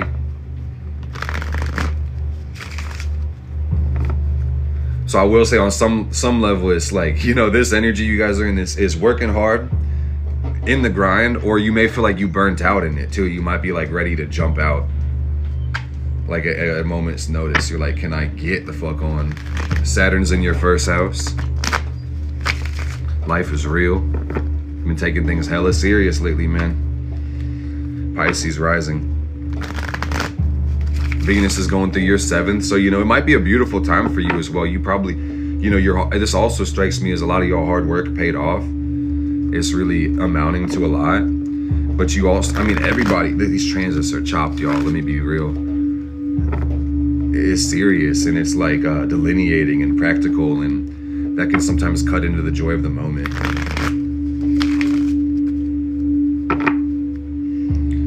Yeah, so the message is, you know, just trying to find our freedom, because it says Mars in the 11th house of Aries.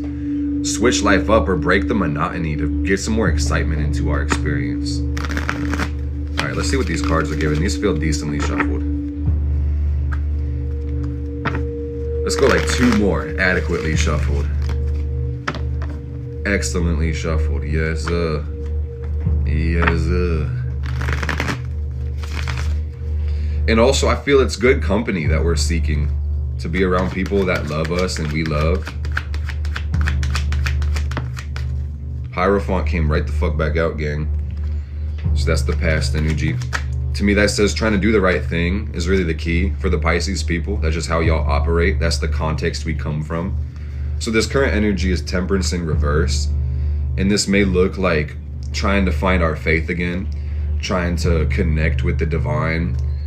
Maybe we might be confused about where the hell we are, what's going on, what's the right person to be, where am I, what part do I play in this world, in my role. And you got the Hermit moving forward. This is that mutable cross that we're seeing in the sky, guys. I love how the tarot works because it's built out of astrology. And I became an astrologer before I became a tarot reader. And this has taught me so much. And this is the mutable cross we're going through, guys. So Pisces, it's teaching us to be more specific and thorough and to really govern our focus and know that's where the power lies. It's in the day-to-day. It's the way we perceive life. It's the energy we put into our experiences. So when life gets really erratic and nervous and all cattywampus, you may need to redirect that energy into something more useful at the time. And that's encouraging rest as well. This encourages healing, hermit energy. Not just the Virgo, the routine, the day-to-day. Like, is there a part of us that needs attention? Are there parts of us that are neglected, unknown, unseen, unheard? Because they do need to be seen. Especially, that's usually the cause of malady. So, you guys know that when you stub your toe or you hit your elbow, you get the pain signal because that's gonna bring attention to that part of your body, and that sends healing to it. Like, it's the energy. Same way your mom or grandma would probably like grab your wrist or like kiss your boo-boos or whatever, man. It's that type of energy. It's just energy, literally. But let's take a couple more for the Pisces. See what their spread is given. See Saturn in the 8th house of Cancer. Are we all going through a tough time emotionally, man? That's crazy. What the fuck? We got the Devil in reverse. Saturn retrograde in your first. And there's that damn 10 of Cups coming out. Bro, that shit, I'm learning not to question myself as much. But yeah, that's your 5th card. The 10 of Cups in reverse is like, it's about you guys making peace right now. Because honestly, I feel like any emotion can be hard to feel, but when we feel emotion with resistance, it makes it 10 times harder to feel or to process or to deal with, guys. So what I'm getting for the Pisces people specifically, and take it if it resonates, even if you don't feel like you're so Pisces, your chart probably still says you are, but either way, it's like a feeling of disconnection, fear, hopelessness. It's crazy. It's like, and it's okay to feel that way, by the way. Like, this shit is real. And there's a reason we're supposed to feel it also, but that's meant to not be resisted right now. Whoever needs to hear that. You're supposed to appreciate that feeling, or, learn from it, or just experience it and let it flow through you. Because when you sit in it for long enough, and it probably won't even take that long, but you'll realize that basically by connecting to that emotion, you'll kind of neutralize that energy. And then by being in it, then you can see more clearly into your hopes. It's the law of polarity. Yeah, just let it, don't run from it. Just let it flow through you. Like it's a choppy wave. Yeah, just ride it, and then you'll get moving in the other direction, straight up. And I'm feeling it in my heart. Some of y'all do need to ask the universe for help. Ask God for help. Ask Spirit for help. Just ask. It's hard to ask, man, because I don't gotta say a million reasons why, but y'all know it's hard to ask, but ask. Hey, I'm glad to hear it, man. That's why I do it. I always appreciate the confirmation. But you'll notice you feel so much better when you do that. When you say, yo, I'm here, man. Universe, help me with this shit I don't understand. I feel hopeless. I feel desperate. I feel dead. I feel like I don't want to go on anymore. I feel like it's over. I feel like I fucked up everything. I feel like my life sucks and I only make it worse. Like, whatever it is you gotta say, because that's what I'm feeling in my body as I'm reading this energy. It's mad sad. Sad to the point of frustration, desperation, then hopelessness, man. And I think we've all probably been there on some level, but to varying extents. There's no need to compare it, but I'm just seeing like this is some hard emotions, man. Because it's not just like the physical upset. It kind of goes all the way into the spiritual. And it's learning to connect with the world. That's really the lesson. Oh, and it's hard, bro. This world is hard. We didn't choose an easy one, guys, but we chose a fun one. It's just like Minecraft with guns. It's crazy. What the fuck have they done to us? Yeah, send some love to the Pisces, man, because they can sure use it with Saturn going through their sign. Oh, yeah. Yeah, send some love to the Pisces people. And, Uranus through the 3rd, I want to just say, y'all, Uranus in the 3rd says that you're so ahead of the times right now that it doesn't even make sense to you. That's why you guys feel crazy, Pisces rising, or Pisces people in general. Uranus in the third is breakthroughs, it's genius, it's Einstein energy, straight up. But at the same time, when you're ahead of your time, sometimes you get this violent opposition or resistance from the world and the environment. And you're probably overly sensitive to the environment as well right now. And that's making you more nervous. So for y'all more than ever, it may be time to rest or stress clean. And like just put things together, maybe take a walk. But have a good day, man. It's a good day to be a Pisces rising. Every day is. So where we go next is the Aries rising. I know Eva's excited for this one. Who's got the Aries rising? Because this is what's up. Oh yeah, and one last thing for Pisces. Let people into your life, man. Yeah, let people into your life.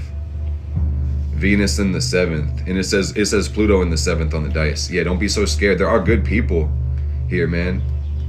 And you can trust them. You don't gotta be naive, but yeah, good things can happen for you.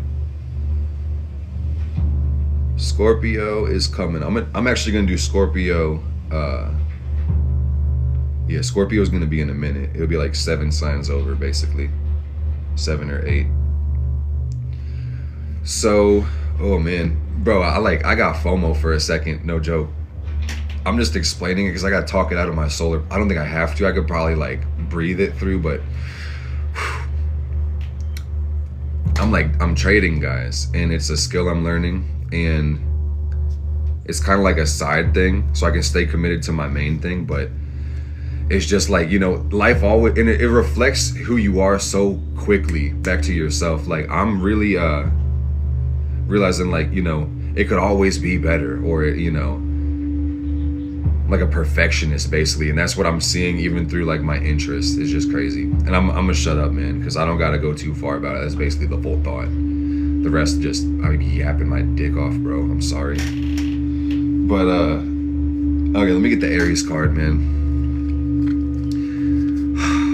Because I did good, but I'm just like seeing how good it could have been. And I'm just like, man. And I'm starting to feel bad about that shit. I'm like, bro, you did good though. Chill. Damn. I always do this, bro. It's crazy. So I'm learning not to do that. I'm interrupting that pattern. No, like I was better than fine, but I'm just like, like what's the use in that? I mean, it's great to some extent, but I'm just trying to cut the bottom of the liability part of it. It's great. I'm grateful. It's amazing. Okay. Back to the astrology. We've got Aries rising. So this is the full moon in the 11th house of friends, dreams, hopes, wishes, Aquarius energy. So this one's going to hit pretty predominantly parallel and pronounced as well. Powerful moon for you guys is what I'm saying. Sun in the 5th, which is beautiful. Sun loves to be here. You're Aries rising. Life is the way it should be. Y'all are raw and primal and real, and you feel how you feel. And Uranus is going through the 2nd house, okay? And that's really the midpoint. And I want to say for everybody, when they look in their charts, you want to look at Uranus's transit right now, because that's where the acceleration is going to be coming from, and that's going to be the part of your life that's going to really receive a significant upgrade at this time. And it will extend on a more wider time frame, but that's the whole focus, guys, is that for the Aries rising, a lot of this is about money. I'm gonna just keep it a buck with you, man. Keep it 1,000 wow. The 2nd house is your resources. So, you know, you may kind of feel like you're pulled in a bunch of different directions. You know, you may have a bunch of things that you want to do, or, you know, maybe you're gaining a lot of skill and success in the work that you're doing right now too. This could be getting big bags, big riches, rapid gain, success from your creative endeavors, the things that you've been doing personally, working in, you know, your 11th house too. We basically just started Aquarius, what is the sign the moon is in, okay? So Aquarius, Pisces, now we're at Aries. So I'm seeing Saturn and Aries energy too. So you guys have been working on yourselves heavy. That's one thing I'm gonna start with. North node in your sign, South node on your descendant. You've been working on driving yourself forward. Get rid of all the obstacles. Don't let the limits bother me. Venus is mad debilitated for you guys right now. I'm gonna keep that 100. This is like the most debilitated Venus you could have, basically, and that just means that you're not interested in anything that's not going to support your success, your growth, or your standards. You're being really hard on yourself too. Yeah. So we got the Hierophant in reverse. Man, I need to hug all my Aries rising friends, bro. I'm about to cry. Damn, man. This shit hurts, dude. This shit is not good. There's no time for the bullshit. Yeah, I mean, this time is locked in, though. I will say, very locked in. Spirit's telling y'all to hang on. Hangman coming in right here. Saturn's going through your 12th, just saying you gotta believe every day, no matter how hard it is. Put that shit down. Justice in reverse. Yeah, so I think that kind of speaks to the debilitated Venus. This is try-hard energy. Hierophant and Justice in reverse. It's like trying to be the right person at the right time to get your freedom and independence, but also, you know, cooperate with this world in a way that's fair and just. That's the challenge, and get others to treat us right. How we do that? That's what we're cooking up, is what I'm seeing. Okay? I'm gonna climb up another couple cards. Yeah, and I want to say again, your Aries people, I think it's really just focused on the money, focused on work, focused on growth. You know, I need stability, I need success. I'm here to get my dreams accomplished, and if you're not down for the ride, if you can't support me in some way, I can't even support you. So stay the fuck away from me. Leave me alone, basically. Because love shouldn't mean compromise our dreams, our standards, our fantasies. That's what it's giving. Damn, y'all going through big changes, man. I get the High Priestess in reverse, and I've got the Death in reverse. Just saying, you know, what's Pluto doing? Yeah, Pluto's in that 11th house, kind of making y'all feel isolated, and you know, you're accelerating and individuating at the same time. I think those two kind of go hand in hand. Learning who you are, and that just means, where do I have to be in this world? You might start questioning who you are. Am I doing the right thing? Am I really on my path? What is my path based on who I am? So you have to reassure yourself. You have to remind yourself, you're a human, you're real, you exist, you have a name, you're doing the work, you're being your best self, trying not to harm others, trying to serve. That's worthy of respect and admiration. So I'm just seeing there's a doubt to the future, I guess is really the best way I could explain it. Is that you guys are on the right track. Things are working out for y'all. Just keep chopping the wood and carrying the water, and just knowing where your dreams are. But y'all are kind of worried for the future. So try not to worry so much, okay? Try to be more grounded, try to be more in the moment, you know? And just know that, you know, your steady, practical, stable system of habits, you know, that serves you well in the long term as well. Even if you feel like you can't even control all the variables you want to control in the future, just chill, you know? Take inspired action today, keep your spirits high, and just try to live your life fully every day, is what I'm getting with this one. It's about the day to day. And you may want to look into core workouts too. I'm gonna keep it 100. This says Sun in the first house. So cardio exercise, but also just core workouts. Core stabilization is key for the Aries rising right now, because that's gonna give you a better sense of willpower. It's gonna exercise the solar plexus. It'll also help your posture as well. And that's gonna help your whole entire energy because of your breathing and circulation. So core workouts are recommended. Stretching your back. Stretching your back is a really big thing, guys. I'm gonna tell you, Pisces rising, stretch your back. Word, I think I just booked that last reading. Thank you so much, Billy Green. Billy Green is not my lover. He's just a person who booked my chart reading, and I'm gonna read the shit out of that chart. Yes, I am. I was about to sing Into the Flame, and I'm like, that part of that part of me that was like cognizant said, don't do that. Don't do that. Don't do that. I wish I could speak in gifs because I would show you that gif of YK Osiris. He's like, don't do that, don't do that. Somebody knows what I'm talking about, but I appreciate it, Billy. I got you on the list. I appreciate it so much. Yeah, I'm gonna hit you ASAP if you don't hit me before. But either way, I'm gonna be in touch with you real soon. So Aries rising, know that you're in the right place. Yeah, work on your back.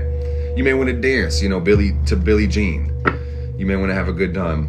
Keep your spirits high, okay? I hope that helps, because that's really without being verbose and going to diminishing returns, that's the message for you guys. You're gonna be having a good time. The time you create every moment, okay? Remember that. So where we go now is Taurus rising. And what that's gonna mean is the moon is gonna go to the 10th house. Yeah, I should post this to YouTube. I don't think I have any copyrighted music. I think we're good to go. Whoa. All right, gang, let me move the chart. Do we have any Taurus rising? Because we're on them now, okay? And this is going to be the full moon in the 10th, sun in the 4th, Uranus in the 1st. Shit's crazy for you guys, so I hope you're having a good time. Hope you're feeling chill, grounded, and stable on the planet. What's the message for the Taurus rising today? What's the message coming from the full moon in Aquarius? I want to say this as well, gang, but like it kind of parallels the same Aries one because the houses are adjacent.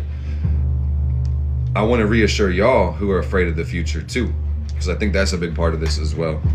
A lot of us, regardless of houses, can feel that way. I feel that, Steph. I wanted to see that, yeah. Yeah, 100%. Yeah, people can bring out a different side of you, you know? Okay. But Taurus rising, I want to say, with Uranus transiting the 1st, that's a really long, profound effect. So much has been revisioned and revitalized in the last couple years when it comes to your personality, your identity, your physical health. Like complete transformation of the person that you are. And that'll even reflect, you know, this full moon cycle when it comes to your work, your career, and your home life, which is really what this is about. It's the axis of growth in your life. So I'm getting Saturn in Aries again, guys, on the dice. And I'm gonna roll it one more time because I know this sounds a little bit repetitive, but it gives us a jumping off point. But Saturn in Aries is work on the self, is self-mastery, basically. And in the 1st house, 100%. That just reflecting Uranus stirring shit up for the Taurus people. And they have to get to know themselves truly through and through. You know? Yeah, I felt that, yeah. Venus Libra soon. It's coming soon. And this means that, you know, accountability is accelerated for the Taurus people as well. They have to be more responsible, self-assuring. That's something I just saw as well. Oh my goodness, man. There's the tower striking. Like, I feel like that's where we start. All three, yeah, I'm gonna take them. Okay, boom. Yeah. Tower on the left, Queen of Pentacles in the middle, and the Page of Swords coming out on the right. So boom, boom, and then boom. So yeah, the Taurus rising, y'all have been kind of going through an unstable time with those transits. And, you know, I will say that with the moon in the 10th, this often can be, you know, a peak in our career. Not to say that it's the end or like it's not going to get better, but this is an incremental time is what I should really say. So you may go through changes, you may go through adjustments, even on an attitude level. It might not even be like your role or actual status, how you set goals, how you approach them, refining your legacy. And I wish everybody with the Taurus rising or listening for this personally that, you know, you feel more peace in your mind and in your home and in your family, more closeness too. Okay? But I see your energy is very stable, very self-reliant, very powerful, the Queen of Pentacles. So it's about seeking fuller expression because you already have the resources to get everything that you want. And I saw Venus going through the 5th, so I hope you're having a good time, hope you're having fun.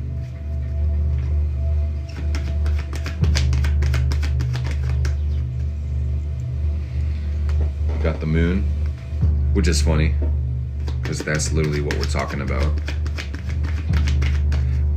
And I think this reflects the Gemini transits in your chart, but I see y'all pulled in a bunch of different directions. Like there is this kind of this nervous energy that needs to burst forth and go in a different direction. It's striving for new. And that kind of adds an excitement to your life right now.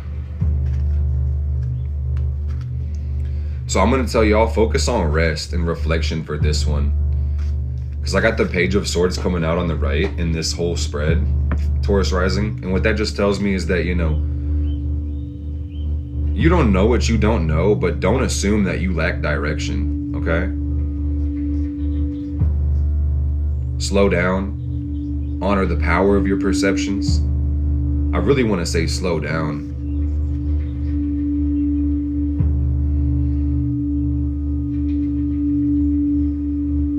Enjoy your life. Enjoy the fruits of your labor. What's the message for the Taurus rising? I'm basically hearing that's it. Yeah, it's really simple. Really needs to be easy for y'all.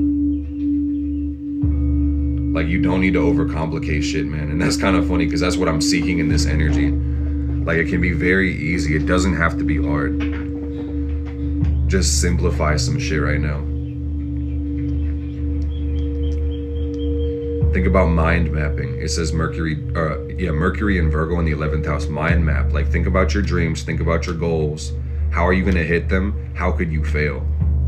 You know, and just lock in on that. Dude, the notebook is your best friend. Go get you a pen and fuck around and find out. Dude, you all the answers are inside of you, Taurus rising. You're good. You just gotta tap into you, man. I can't stress that shit enough. That's really the gift right now. Is that your resourcefulness, your ability to act and organize is really called to be paid attention to right now with the moon in the 10th. Okay? We're gonna go to the Gemini. So I'm looking for lovers. And let me know if you got Gemini, because that's next. I hope that helped the Taurus. Because I will say, before I go into this one, for the Taurus rising, on a more like specific and kind of negative note, the moon in the 10th could say that, again, you might be worrying about the future or like your legacy, or you don't think you're going to hit your goals, or that you're going to fall short or something, or that it's just you're not the one who's meant to win in this life. No, fuck that. Fuck that. You're the one who's going to win. And you're going to make sure through strategic planning and definitive action. On God. It might look like you're 1,000 steps away from it, but when you take that one step, the whole universe will turn attention to your goal. So just do it. Just believe and then take the action, and just never give the fuck up. Ever give the fuck up. Don't ever. Okay? So let's get to the Gemini. Yeah, let me move this forward for y'all, because it's going to put the moon in the 9th, and that puts the sun in the 3rd. So I hope you guys are having a fun Leo season. That sounds like fun to be a Gemini rising. Venus in the 4th house. So this tells me you probably interior decorating and spending more time with your loved ones and friends, and spending more time at the house and having a good ass time. You've been working hard on your career. Uranus is, you said it's not fun to be a Gemini rising? Damn, dude. That's a bummer. I see Uranus in the 12th, so you guys might be having some existential crises, perhaps. Mayhaps you might be having a time of your life. So, I mean, one thing I will say, you are learning, though. It's indisputable. The transits are showing that. You might be questioning, damn, am I getting the right answers? Do I suck at math? Do I suck at Tetris? What the fuck? Am I gonna get held back a grade? Like, that's kind of the energy that is giving as well. You're like, damn, dude. I'm trying to keep up. So what's the message for the Gemini rising with the full moon in the 9th house? It's book that trip. Go travel. Go see those foreign lands, and take a trip to Japan or somewhere else. I said it for the rhyme, but somebody really is going to Japan here. And Eat that, eat all the snacks. I ain't gotta tell you what to do, but yeah, have fun. Eat all the snacks, meet the people, have a good time. It says Uranus in the 11th house. Your freedom is meant to be experienced personally. That gives spirit higher expression to exist, okay? It's about interacting. It's about, it's about interacting. Interacting. That's what that shit's about, okay, gang? We can get out the box a little bit. Don't be afraid. Don't be afraid. I got the Hermit in reverse. I almost got stuck in the baby talk, y'all. I'm so glad I got out of it so quick. Oh, I was afraid for a second. Oh, man. Because it can be like that. I got the Magician. Whew, and I got the Judgment coming out for the Gemini rising. So, y'all got a powerful mind. I mean, Mars in the first, Jupiter in the first. You're like, fuck this world. I'm gonna do what I want. I'm gonna do what I want. It's my life, and I'm free. You ain't gonna tell me shit. North Node is in your 11th house, right? So that's the vibes. And I love it. And hey, I mean, a lot of y'all are inspired to give. I want to say that because Uranus in the 11th of Aquarius is cool, living your dreams and such. But I will say, that says more about uplifting the spirit of humanity. If we really want to think about it, that's really what that's about. And it's so funny because I picked it up and then I threw it down and it went to Uranus in the 5th house of Leo. Complete opposite archetype. Completely. What the fuck? What the fuck? It says it's about both. It's about thy will be done and our will be done. So practicing principles, manifesting magic, guys. Oh my shit. Oh my God. Oh my damn. Bless this world. May this world forever find peace and fulfillment. And so it is. The Hierophant is in this bitch saying, you recognize the divinity in you, Gemini rising, and you know that you're just as competent, capable, and qualified as anybody. So let's fucking get it. You can have your cake and eat it too. Ooh to the woo. Oh, damn it. What the fuck? What the hell is this? What the fuck? The Tower came out. I was like, I knew something was coming because that shit was so good. He said, see? Yeah, right? It always happens. Are you fucking kidding me? Nah. Damn. Well, nobody said it was going to be easy, did they? It looked like we had to make a change. There was a sacrifice required. What the fuck? So we got the Tower coming out. It says gain is change, and that requires sacrifice. So remember that. You're going to have to give something to get something. And that's just how it goes. So make peace with the release.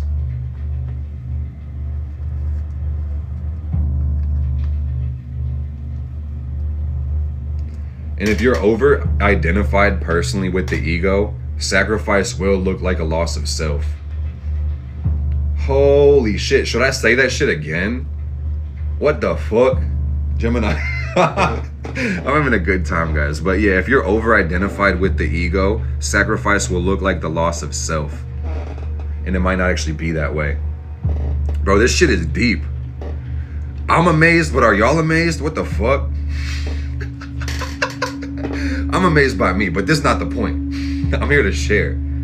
So damn. It's okay. You don't gotta validate it for me, because now I feel like I'm asking for validation, and it's like you might not really be validated. You might be trying to. I'm paranoid, bro. What the fuck? Mark is tweaking. I can't wait to see the Virgo rising. Like, what the hell has gotten into my moon? I want to know. I always like doing these breakdowns because they shed some light on me too. I can only pull out what's coming from inside of me, but it's always cool when I can relate to y'all. All right, so Gemini, I hope y'all are good, because it feels like with Uranus in the 12th, with the moon in the 9th, you're called to be flexible, to be shapeable, to be fluid. You're definitely evolving. You're like a Pokemon. I've never seen you like glow and smoke and blink this much. It's crazy, dude. What the fuck? So I see changes, man. I just see changes. And I think that's for the better. freedom. This deck is called the Libra Moon Tarot. So we're gonna go to the Cancer rising, okay? And that's gonna put the moon in the 8th house.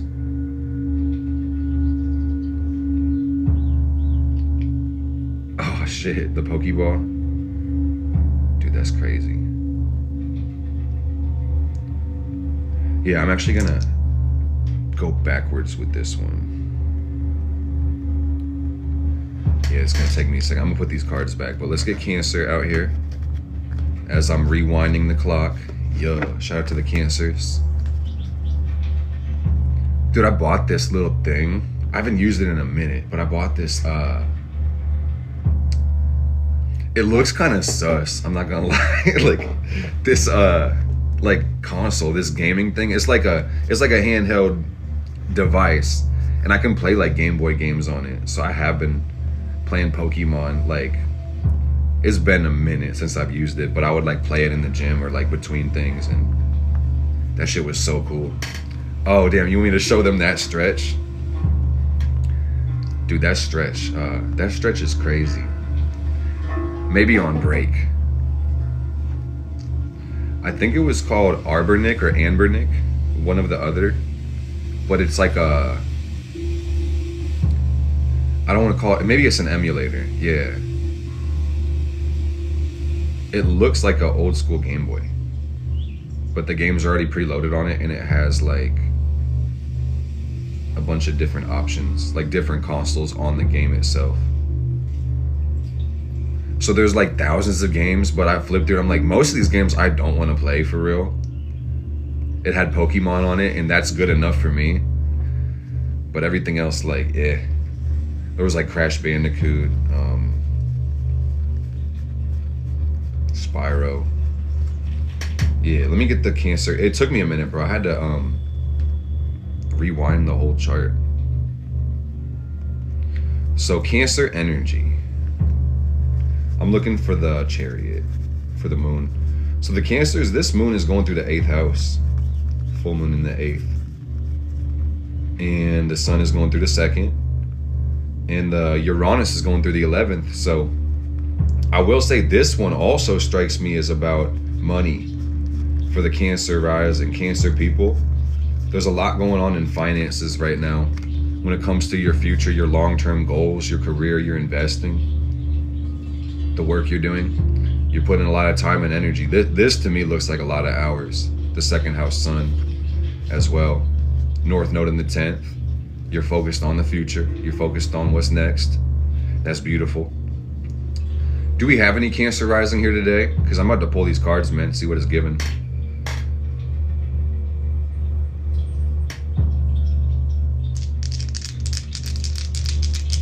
What's the message for these beautiful people, Spirit? What's the message? Heck yeah. Heavens yeah. I'm glad to see it, dude. Yes, we got a bunch of y'all. Yes. I love you guys so much, man. Sending you some positive energy, some peace, because it's just about strategy right now, yo. I feel like the lens got widened for you. One thing I love about the 8th house, it talks about our desires, the things that we want to connect with, the things that will empower us, enliven us. This could look like wealth, truly.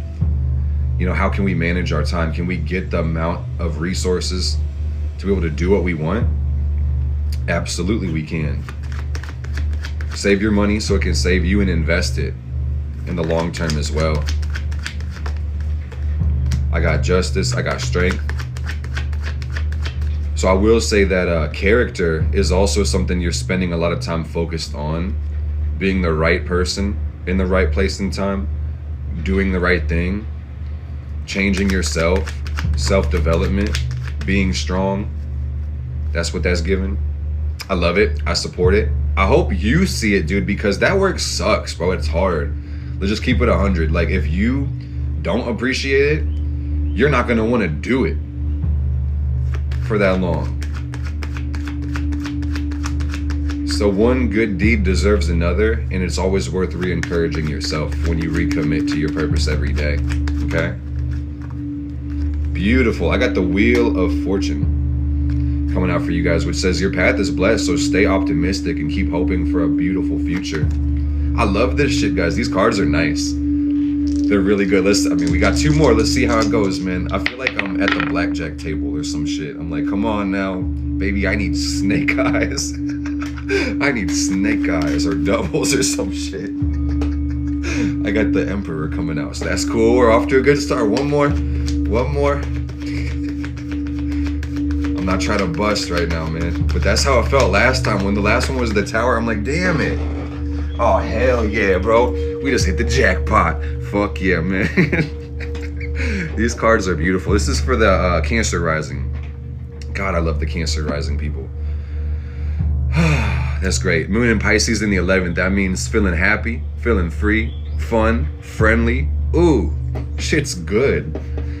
Bro, this is yummy in my tummy energy. This actually makes my stomach feel good. Like I ate something really good, but it's only psychic energy. I'm like, what the fuck?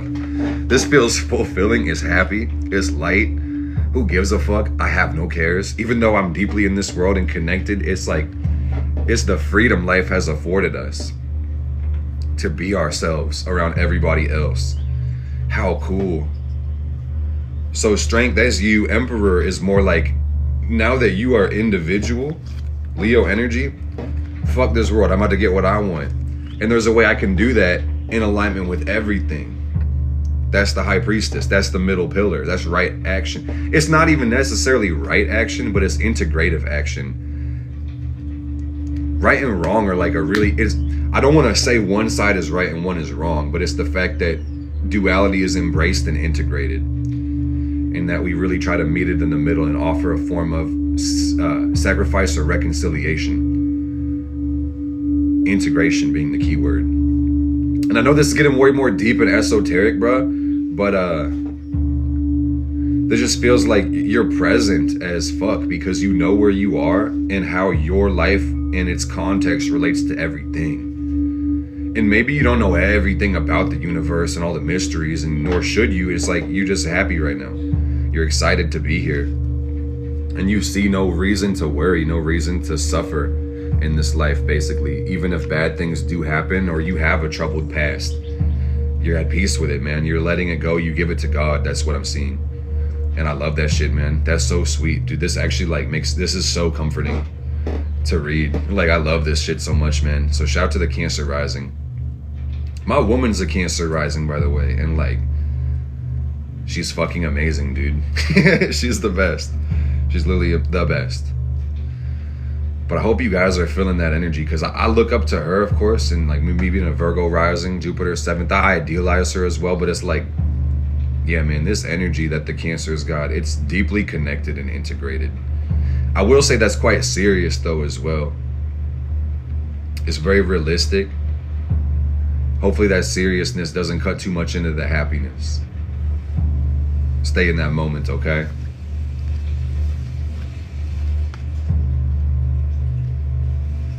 And I feel like with the 3rd house Venus, I want to say also for the Cancer rising, there's a lot about relationships with you guys' energy. You know, surrounding yourself with positive, fun, happy people. That's what's going to keep us excited to keep pushing forward and even add more significance to our lives, okay? So that's beautiful. You guys are lit. So shout out to the Cancer risings. Big love to you guys. Thanks for the love you're sending me. We're going to go to Leo now, okay, guys? It's my pleasure. I think I just gapped it. What the hell? What am I doing? What? Oh, shit. It's the Mercury retrograde. I'm like, where am I going? I'm like trying to turn the wheel. I'm going the wrong way. I'm like, damn. Okay. Yeah, my pleasure, guys. We're going to go Taurus, Gemini. Got to get back. Okay, Cancer, Leo. So this is going to put the full moon in the 7th house, of course. The sun in the 1st for my Leo rising. Do we have Leo rising in the house today? Yeah, and Aries was like the 3rd one because we started with Aquarius and then we've been working our way down. Hell yeah. Heavens yeah. I see a lot of Leos and that's good. So shout out to my Leos out there, man. Hope you've been having a beautiful month, a blessed month, feeling yourself, having a great ass time. is your time to shine. This is the spotlight. This is what you live for. And it's time for you to really love that role that you're playing. Even if the scene sucks, love the role. Because that's your part, okay? Play your role. Because I see your, okay, couple things. The full moon in the 7th, which says that your relationships are really coming under examination right now. Uranus is going through the 10th, so you may be wanting a better role, a more significant role. You might want more freedom in your job. You might want to be self-employed, perhaps. You might want to just say, fuck the world, I'm done with it. I also see Jupiter and Mars in the 11th. It's like, I need it now. I need to go forward. Where am I going? Doesn't matter. Don't care. I just need to go. So inspired action is always the best. Definiteness of purpose is what I mean. Defining your outcome, thinking about what it is that you actually want.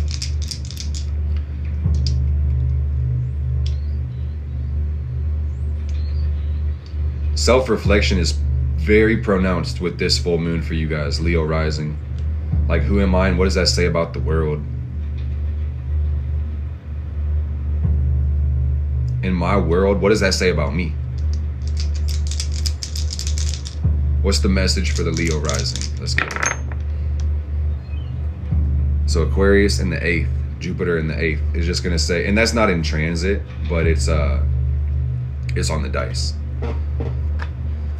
Guys, it's about being a leader. I'm gonna keep it straight up. That's what it is.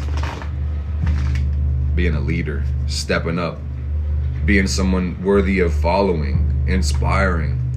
And let me be also clear in saying that a good leader knows how to follow, where you can set the course and really raise the standards of people, but also step back and let others lead.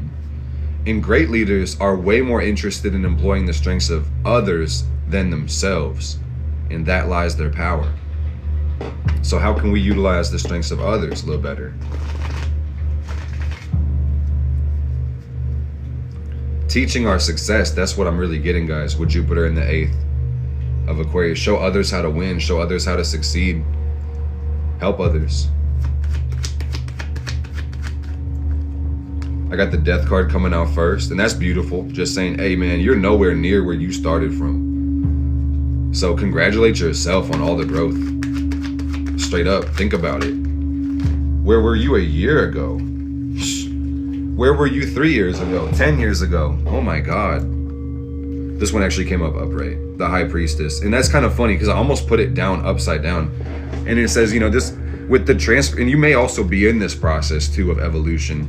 I'm gonna say yes, everybody is, but at the same time, it may be kind of peaking in intensity. But on that note, you may be questioning, am I going up or down? Who the fuck am I?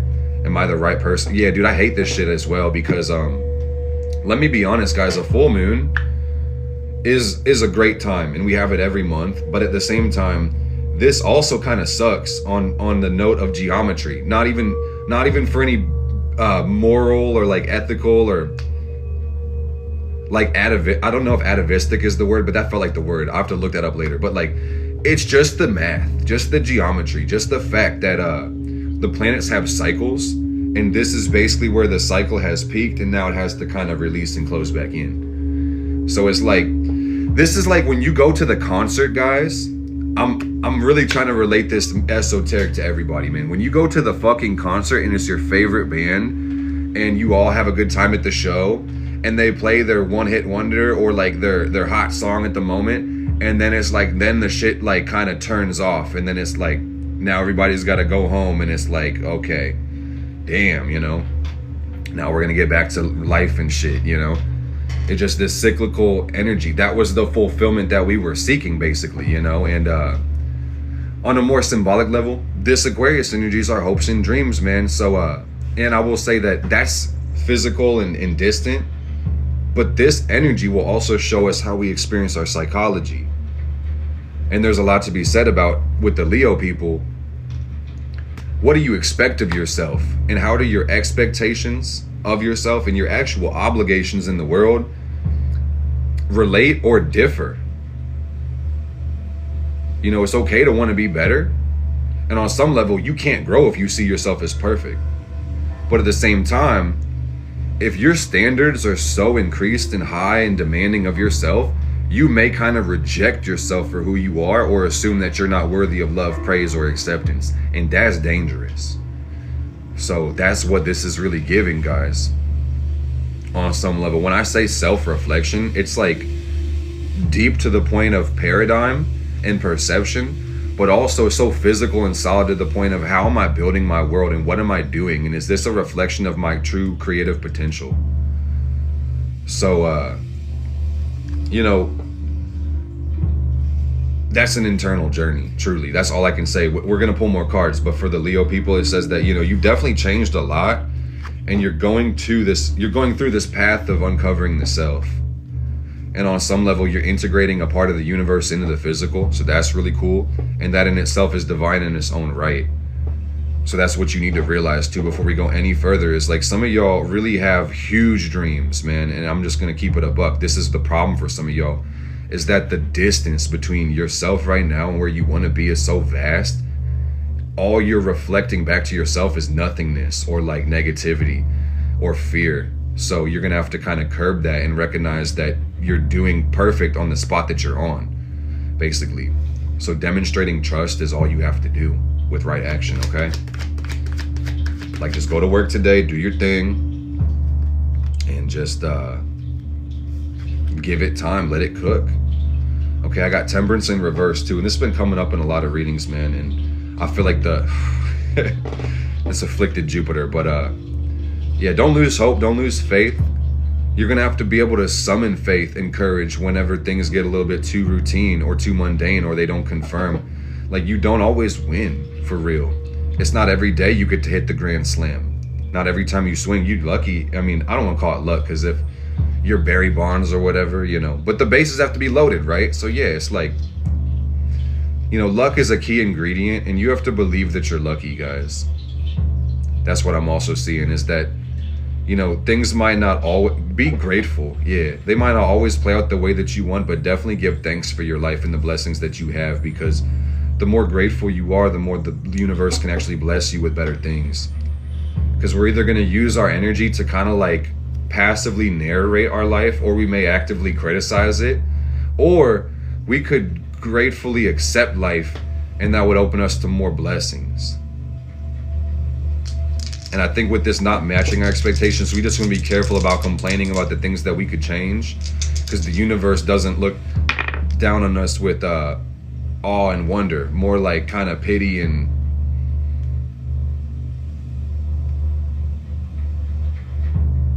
like persistence. Like, you should just get through it, because that's the lesson, baby. Basically, it's like, not to say that you shouldn't empathize with pain or struggle, but stop identifying with your problems, man. That's what I'm saying. Stop identifying with your problems.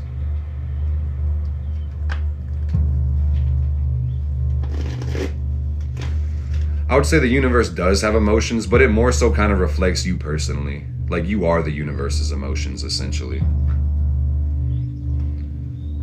So stay flexible, stay fluid, and meditate more, Leo. Let me tell you, spend more time by yourself, spend more time within, silence, quiet your mind so you can hear the divine. You don't got to be listening to music all the time. You don't got to be listening to podcasts all the time. You don't have to always fall asleep with something going on. You can just embrace the silence or drive in silence and, let that space be conversation with spirit. And that's really key. I'm seeing invocation, petition, and prayer. 8th house, and this is High Priestess energy, is also committing to magic on some level, guys. I'm gonna keep it a buck. 1 thou wow right here. This is damn near 1 million. How many zeros is that? It keeps going. Magic, manifestation, direction, and application of will. What is thy will? Will thy will be done? Shine bright like the sun. Definitive action is the only way. So it's about being a student of the mysteries, guys. I'm gonna keep it 100. Gemini Sun in the 8th, student of the mysteries. Go learn the secrets, they're out there. When the student is ready, the teacher appears. The lips of wisdom, they're closed, except to the ears of understanding. So Put yourself in the right rooms. Ask the right questions. Be around the right people. There's things that you don't know that cost you a lot, guys. That's what this is also giving, is that you're not meant to have everything figured out, but if you really do have goals, if you really think about it, guys, if you have a goal, you wrote the goal. You decided you wanted it. And if there's any reason you don't have the goal, it's either because you don't want the goal, so you got to get real with yourself, or you don't have the right information to take the right action. It's like one of the two.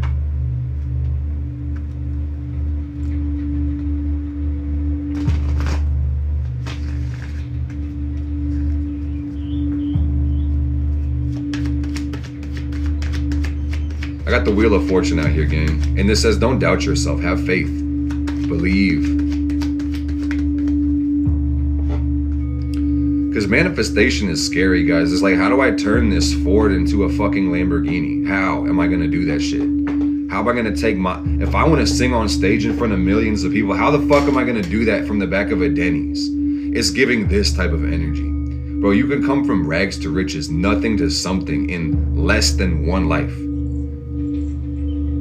And that's what it's talking about, is that if you summon the power and authority within and recognize your true potential, which lies in your energy, your perspective, your action, your reaction, your feeling, your empathy, if you just realize how multi-talented and versatile you are and just have that key ingredient of faith, you can make some crazy things happen with one life, dude.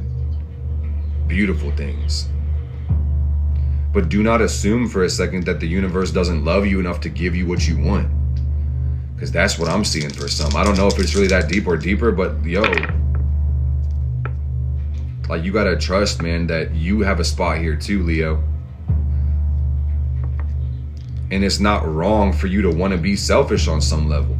This world is trying to shit on the Leos, bro. I'm not trying to be negative, but it's like this damn Aquarius energy. This Pluto energy in Aquarius. It's got a lot of people not feeling special. A lot of people feeling unimportant. And like life just sucks. And I hate that shit, bro. It pisses me off because I love this world and I love myself and people, and damn it. Damn all this bullshit to hell, bro. All this negativity, fear, and unconscious pessimism. Can we get the fuck rid of it?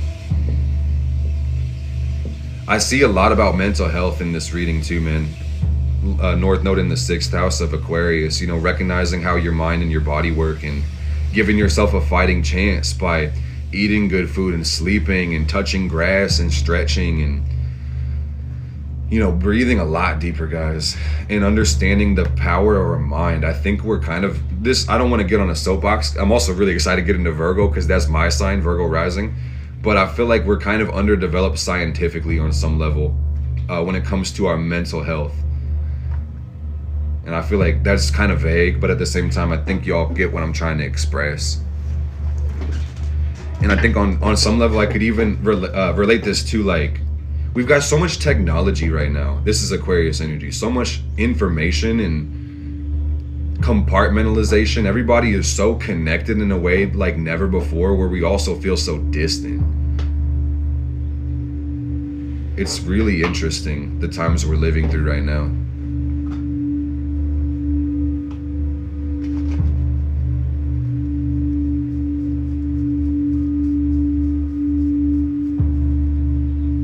Yeah, we can't hate on any energy because we all have all 12 signs. And Leo and Aquarius really need each other.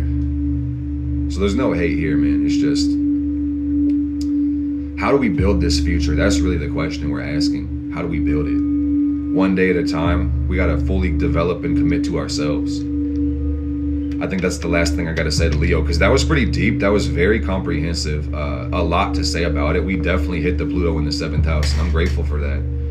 But holy shit.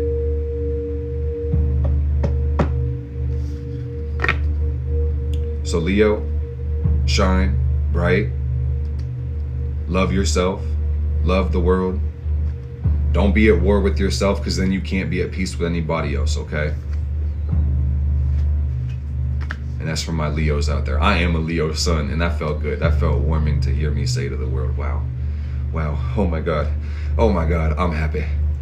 I'm a happy guy, man. This brings me a lot of fulfillment. So we are going to go to Virgo now, okay? And hope the Leos experience that in a positive way. Yes. I'm fucking with it, dude. I see the vision. I see it. You either see the vision or you see division. What the fuck is it?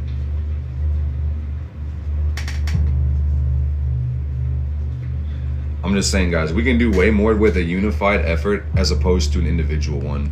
And that's really what Aquarius energy is about, is that I think every spirit burns for freedom on some level. I think that's the nature of spirit. It's just more true in full expression, right? It stands to my reason. I have strong Aquarius in my chart, by the way. WandaVision.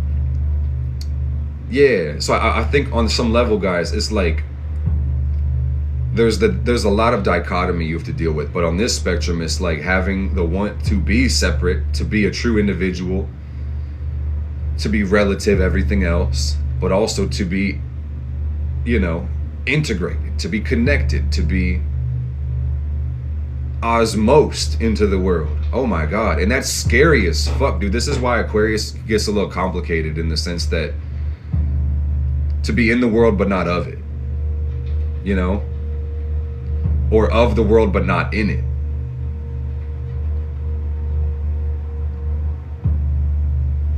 Because I know you hear the former, but I don't think I've heard anybody say the latter. To be of the world but not in the world. That's a trip. Where it's like, yeah, I come from here, but if I don't really understand me, that means I don't get anything else, and I just feel disconnected from everybody. And that shit's not, I mean, it could be fun if that's what you like. That's what you like, but I'm not here, that's also not judgment as I say it that way. I just want to make that clear, because I'm like I felt the Venus come out, and I was just like, no, I'm not trying to make a statement. I'm just trying to articulate this energy that I'm feeling. Yeah, but let's talk about the Virgo rising. Let me read. Just gonna start speaking in tongues or barking like a dog. I'm just getting like pissed off. I can't get the words out, bro. Mercury's whooping my ass right now. Mercury's cooked. Who has Virgo rising? That was the question I was struggling to get out. It can't just be me.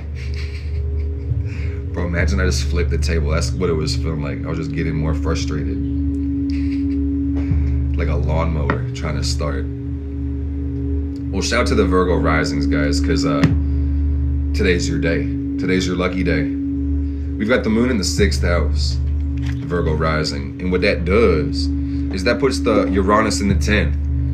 So we are certainly learning. We're certainly working. This also feels like, fuck this job. I'm out. I'm quitting. Because it's giving us a chance to be fulfilled in the 6th house. So you may love the work you do. I personally love the work that I'm doing. Or you may hate it. But I will just say that with the moon in the 6th, it just says we want more free time. We want more freedom in our day-to-day. Virgo rising energy. Sag will come later. They'll come after Scorpio. And I will say that releasing limiting beliefs is so key for the Virgo rising people. And this may be a more subtle effect, but it's very real. Uranus transiting the 9th asks you to examine the things that you believe or assume, or else the universe is gonna fucking examine it for you and throw it back at you and be like, okay, catch. That's the feedback loop. So be hopeful. Be excited. Stay grounded in your power to perform, okay? And your power to create. Those aren't always the same exact thing, but they do run parallel. Be grounded in your power to create and perform, Virgo. In other words, don't get on your own nerves too much. Don't be too much of a perfectionist, okay? It's okay to want to get better, but don't be too much of a perfectionist. I got the Star card coming out first, and that's confirmation, man. You know what your dreams are, and you're working on them, and they're working for you. Your wishes are gonna come true, gang. Just know that before we go any further. You know what the target is. You've already aimed at it, and you're gonna hit. You're gonna hit big as fuck, bro. It's gonna really, like, You're gonna be amazed. Other people are gonna be amazed. You're like, I'm fucking good. I'm him. Look at me. And then you can show other people how to be him or her or them. And this also, bro, this is crazy. It says stepping in the role of a teacher. And you've got strength here as well. The current energy getting stronger, focusing on your dreams, sun in the 12th house, building strength. You've been working on your physical health. Or this is your sign to really get on that fitness journey. This is your sign to get on that fitness journey. To start getting more cardio and strength training, resistance training, stretching, flexibility, martial arts, conditioning. Yeah, get your ass in the gym. You're gonna love it. It feels so good to be alive, to be active. Yes. Feels good to feel sexy, doesn't it? That's what it is about for a lot of us. But either way it goes. And yeah, that's Venus in the first. Trying to love yourself, trying to glow up. And, you know, relationships are quite serious too right now. Where either you're building something really solid or you probably are looking for a deep connection on some level. Venus opposite Saturn. I got the, bro, the High Priestess again in the middle pillar. Strength, temperance, High Priestess. Holy fucking shit, dude. This is all about ascension. Essentially, it's about ascension, walking the path of your highest self. Modeling superior will, superior conduct. It's really that simple, y'all. Inferior habits, inferior life. Superior habits, superior life.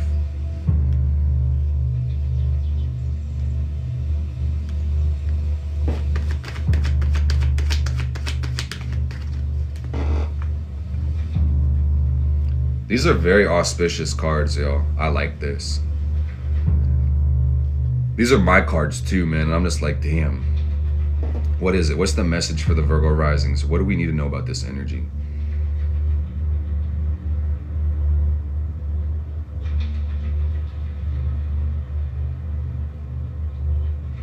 They said you're not him. You're something different. You're like Himothy. You're like Himbo 3000. What the fuck?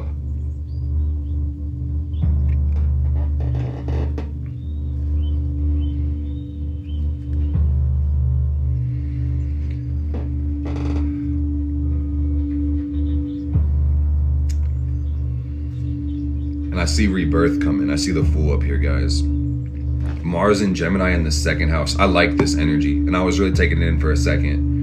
What this really tells me, guys, is that we have so much drive, so much resource within our mind and our energy that the Virgo rising could just crank out gems right now, man. They can just print and print and print. They can print money, they can print change, they can print effect on the world. It's an unlimited resource from the power of their mind. And this also feels like a true quest to gain knowledge right now. So keep studying, make that shit regular, make it make sense. Focus on, I don't think I gotta tell you guys with Virgo rising, with Jupiter in the 10th and Mars in the 10th, you know, the plan looks pretty clear right now for the Virgo rising. If you haven't decided where you wanna go, the plan won't exist. But when you decide where you wanna go, all the steps are going to just sequence automatically in front of you. But if you haven't committed to a target, you won't really get that result from Jupiter and Mars. But I'm telling y'all, when you decide, when you say that's what I want, it'll all conspire for you, Virgo. I'm not telling you that the universe is just going to drop these things out of the sky, but it's going to be like, okay, well, it's the intuitive impulse, the Jupiter Mars, going to bring you right to it. You don't care about Jupiter? Well, get your ass blocked, jabroni. Who the fuck asked if you cared? We come here with love. Not apathy. That's not love. Why would you just say I don't care? Think about it, reflect on it. While you're muted. No. I wish I had a remote. I'd be like, I would. Like how you used to close those flip phones, I'd be like, I'd wind my fucking arm up.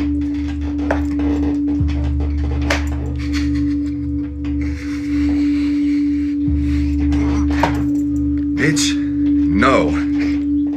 That's enough. I've had it with these trolls. I've been doing pretty good, man. Today, I just had to let that one out. No, I'm playing. Hey, it's my pleasure, man. That one was pretty fun. I could go on and on all day, but I just want to say for them, myself included, Virgo rising, let's try not to get off our center. This is beautiful. We got wealth on the bottom. So try not to think poor thoughts. Try not to be impoverished in the mind. Think about abundance. Think about your resourcefulness. Yeah, think through the energy of wealth, okay? Don't assume that you lack something, please. Virgo, don't assume that you lack anything. That assumption can be dangerous and costly. Don't assume you lack anything. Let's get to the Libra. the Libra. Slow the fuck down, jabroni. So we're hitting the back half of the wheel, guys. So if you feel called to go deeper into your astrology, the link is in my bio. You can either book a personal reading, a private reading, or you could just study through my YouTube. I've got so much free content about how to read your chart and how to read other people. It's insane, guys. If you've been called to astrology to go to a deeper level, this is the place. This is the universe linking you up with synchronicity, man. You can join our Discord. It's absolutely free. You can talk about your chart, post your chart, ask questions. Like, we're just here to learn and build, okay? Yeah, we can't forget about the Libra. I'm gonna pull their card. There it is, boom. It was like right at the beginning. So I love you guys. I appreciate y'all. It's time to burn some incense. Spirit was like, what the fuck, bro? You expect us to guide? No offering? Are you shitting me?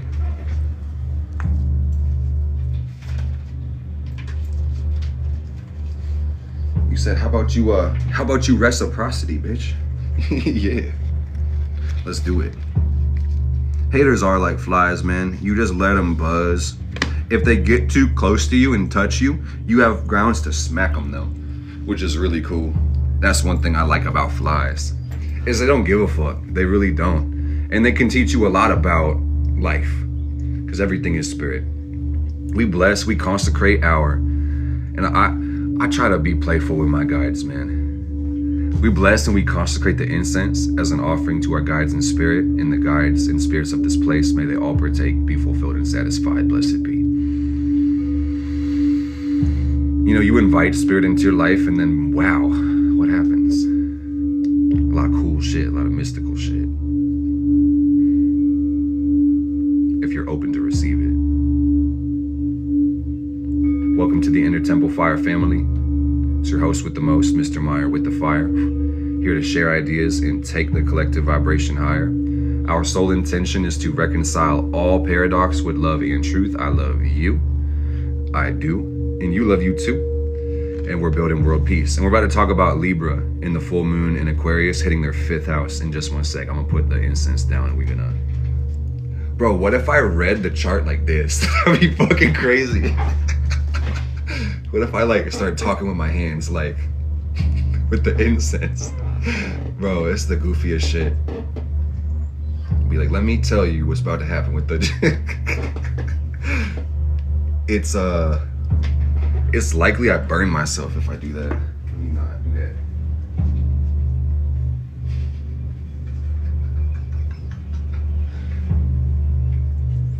Bro, that shit is weird.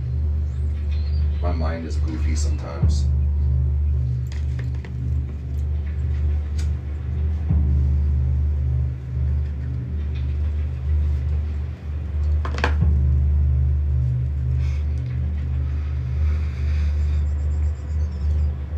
Oh no, I think mom found the piss jar.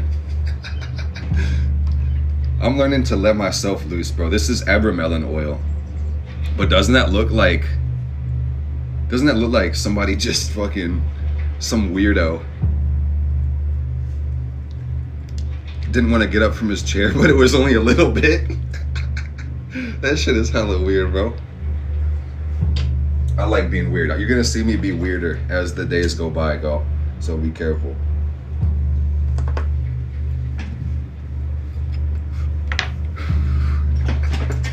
Okay. Hey, I'm a Libra rising in my progression, so I really feel like this is for me. I feel like this is for me. Oh yeah, let me turn off the video one, because actually that one got booked. I appreciate you asking. But yeah, there's only one option right now for chart readings. So it makes things a little bit easier. But yeah, if you're ready to dive deeper into your astrology, or you even just want a tarot reading or something to that effect, the sessions are open again. The calendar is open, so you can find a spot on there and we can chop it up and see what's going on. I just gotta get this right. Yeah, I got it. Okay, boom. Boomski. So we did Leo, but we're on Libra now, okay, gang? Libra, Libra, Libra. So let me talk about it for a second. You know, we'll dial it in. But the Libra. Hey, shout out to the Libra rising. I see you guys. Yeah. Thank you for 100K, guys. Oh my God. That's a W, guys. I appreciate that. Getz, you should just paint and keep working and afford yourself the ability to paint, and then let your painting supplement your income and fire yourself through your paintings. Dude, Leo was deep. I will just say that was like the full moon in the 7th with Pluto. That shit was deep as hell. So love your, oh man, I'm gonna repost this shit on YouTube. But if I could summarize it, man, the great work takes a great amount of effort. You have to trust. You have to do your best, and you got to be inspired, but also that attitude, that willingness to grow can't artificially separate you from the world as well. There's so much more I could say. I'm gonna keep it consistent, guys, because I gotta respect the people who are waiting for theirs, truly. But Libra is where we are, and I saw there's a lot of us Libras in the house, so shout out to you guys. That puts Leo, the sun, in your 11th house, so that does say you're looking into the future. You're thinking about what you wish to get, man, from your life, your dreams even. Like the 11th and the 12th, they do both kind of talk about dreams, but I will say the 11th is more like air dreams. 12th is like water. This is like your aspirations, your hope, the things that make you feel free or excited in the world, like that you may have. In the 5th house is where the moon is, okay, Libra? So this is just asking, are you happy? Are you fulfilled? Are you content with where you are? It's great to affirm it. I'm content with my life. I love myself so much.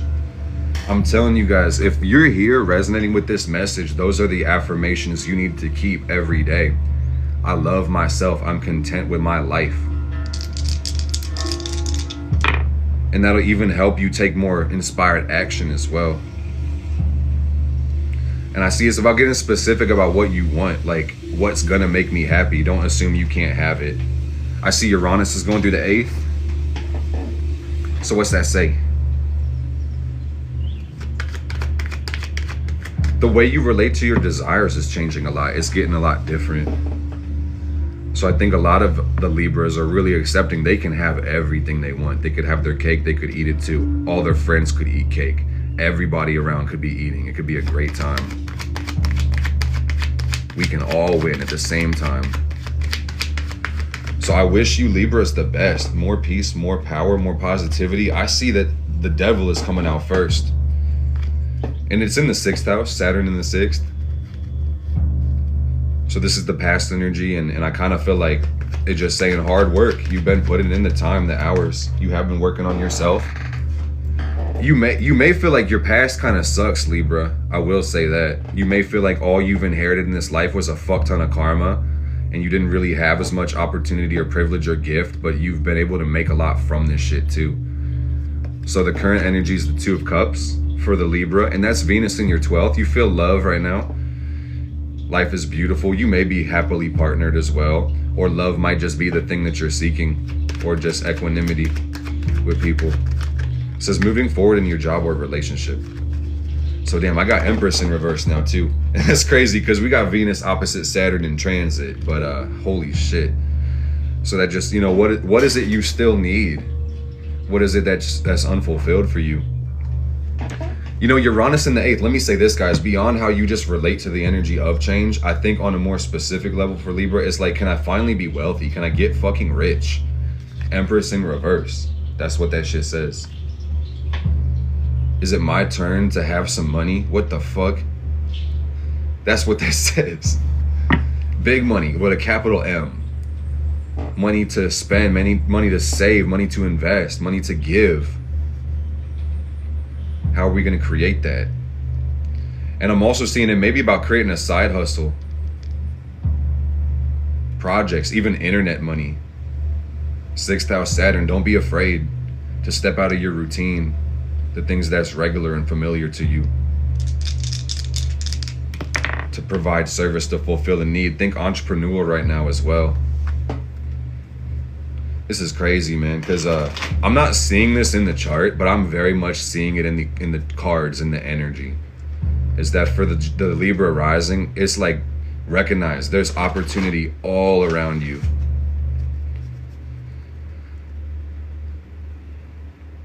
It's not your fault if you're born broke, but if you die rich, that's on, or if you don't die rich, that's on you, basically. Mercury chopped up that sentence, but it says recognize you got power, there's opportunity, and destiny is the place where your desires and those opportunities merge, okay?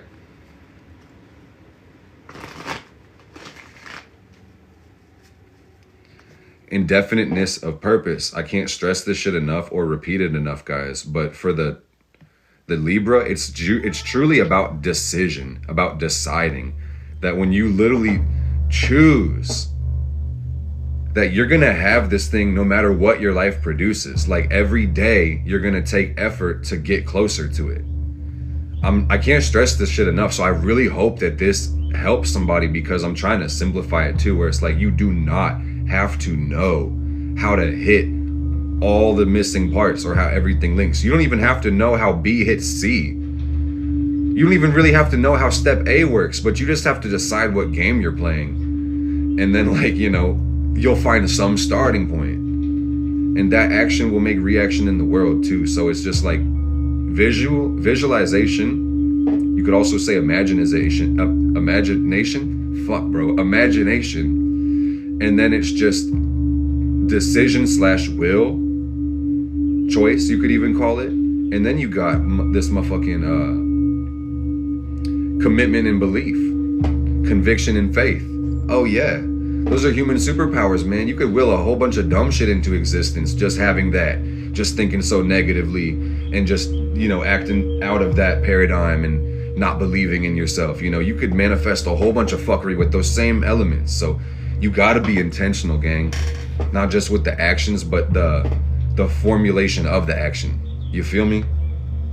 That's alchemical, but I hope you're coming up here. I hope you see the vision. Let's get 2 more cards for the Libra.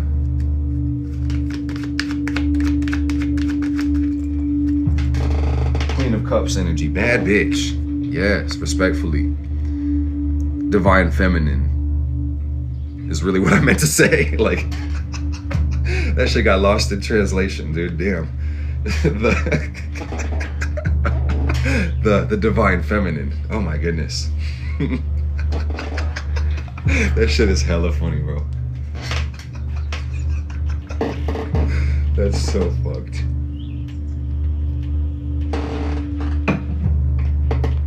I'm definitely a man, dude. That's fucking crazy. I'm like blushing, dude. That shit is really funny. Sometimes the shit I say is mad funny. I don't even realize it. Okay.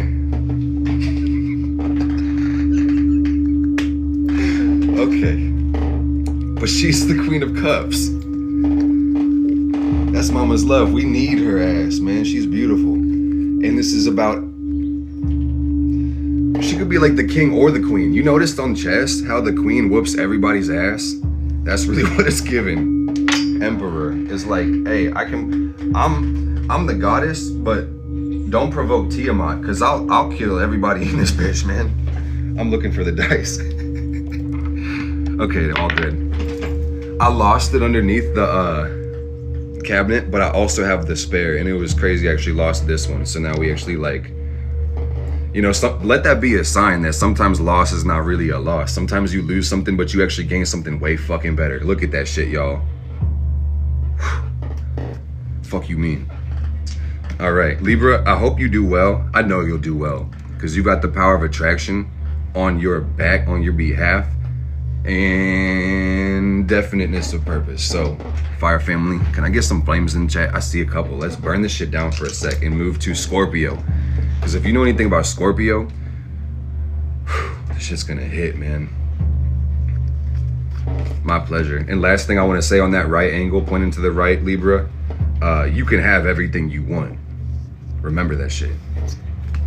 All it takes is your belief and your action. You can have everything that you want. You don't have to sit here and starve. You don't have to assume it's gonna come in the next lifetime or that you're just not the fucking person. Fuck that. That's kind of what I'm getting for this live for a lot of people, is that you are the fucking person. Remember that you're the person. Let's get Scorpio out here, gang. If you are a Scorpio, let me know. And big love to the Libras, guys. Big love to the Libras. Scorpio. Man, this shit is gonna go crazy. Scorpio's got the full moon in the 4th house, the sun in the 10th, and that's gonna put Uranus in the 8th house, or the 7th house. So we'll talk about it. Where the hell is the card? Oh my God. Hey, I'm having a good time. I hope you guys are enjoying yourselves. Life has just gotten so exciting. Something about this full moon has me geeking, bro. I think this is one of the most exciting ones of the year. Maybe not the most powerful, or maybe one of the most powerful. I don't want to say definitively, because usually I reserve that for like the Scorpio full moon, which is kind of funny that we're talking about Scorpio now, but this full moon is highly charged. I just want to recap because we're hitting the last fixed sign, guys. So let me just say, yeah, super moon. Thank you for saying that. It's a super moon on top of that, which means the moon is very close to the planet. And then also on top of this, and I hope I can show you this, why the moon is so fucking close. It even shows this in the natal chart or the sky right now. That, you know, we have what's called the black moon Lilith. And that's the lunar apogee, which is the furthest the moon can transit out. And then we've also got a point in the chart, which is Selena, which is the closest she could be to the earth. And right now in the chart, I mean, and that's Selena right there. Right now, this moon is really close to Selena. It's like only a couple, like a sign away, basically. Not even. No, it's like about a sign away, yeah. But yeah, you see what I'm saying? So she's really close. It's a super moon.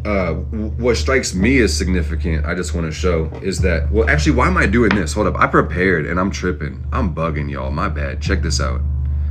This is what I was looking for, yeah. So it's this motherfucker right here. This fucker. This fucker right here. Uranus and motherfucking Taurus.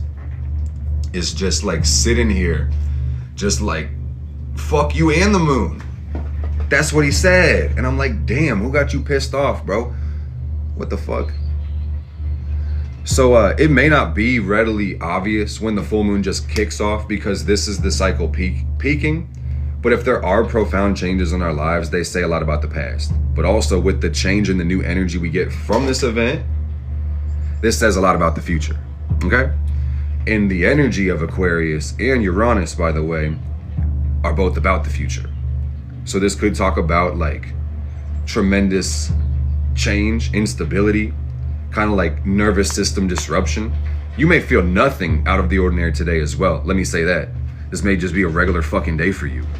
100%, and that's totally fucking cool. But at the end of the day, man, all this energy talks about is breaking out and freedom and true self-expression and being able to be you. So this chart is, oh shit, that's kind of crazy. This is funny. Dude, this is actually Scorpio rising. That's wild. So yeah, the moon is in the 4th house. Do you see it? Right there. You know, and you have to adjust your degrees. You have to look at your chart and figure it out. But, you know, the sun is in the 10th and Uranus is going through the 7th. And if you need to book a reading, be my guest. If you want somebody to explain it to you and show you how this works for you and where your houses are and where the planets are and et cetera, I got your back. You just gotta get your front, dude, and then I can get your back, okay? That's weird. Okay. But Scorpio, let me get back to the desk so we can get to the cards and stuff. But I just needed it to go like full circle, big picture, basically, so we know where we're coming from, okay? Because the moon in the 4th is lit. Scorpio rising. I feel like this is gonna be a good time for you guys. You'll be definitely feeling more at home, feel more comfortable with life and yourself, and that's really what life's about for you at this point. But let me also say that Scorpio rising people, they really are called to success and greatness. So, you know, that comfort, that security, that might be put in context of the great work, your place on the path, you know? Oh shit, 111. Thank you guys. That's so beautiful. Man, that's beautiful. I'm glad you said that. I got to capture that magic for a sec. All right, we set our intent. Let's close in and let's figure out what it is for the Scorpio rising. And I stand on all that, man, but it's really about actualizing your goals. That's the 10th house. Seeing it to completion. And attaining what your heart desires. That's the 4th house. And ultimately, you know, this may look like external recognition or physical success, reward, but also it's the intangibles in life and the things that money can't buy that really add so much substance, meaning, and value. You know, are you happy? Are you hopeful? Do you have a home? Do you have a family? You know, do you have work that means something to you? That's the 4th house. Where's your heart? You know? So that's also a big thing for the Scorpio rising, is like, you know, life is very deep and serious for y'all always, but I would just say this kind of gives context for the theme right now, where it's like, it may really be about your career and switching jobs and what you're doing, but it could also really be about just, you know, how do you feel about the journey? What's your frame look like?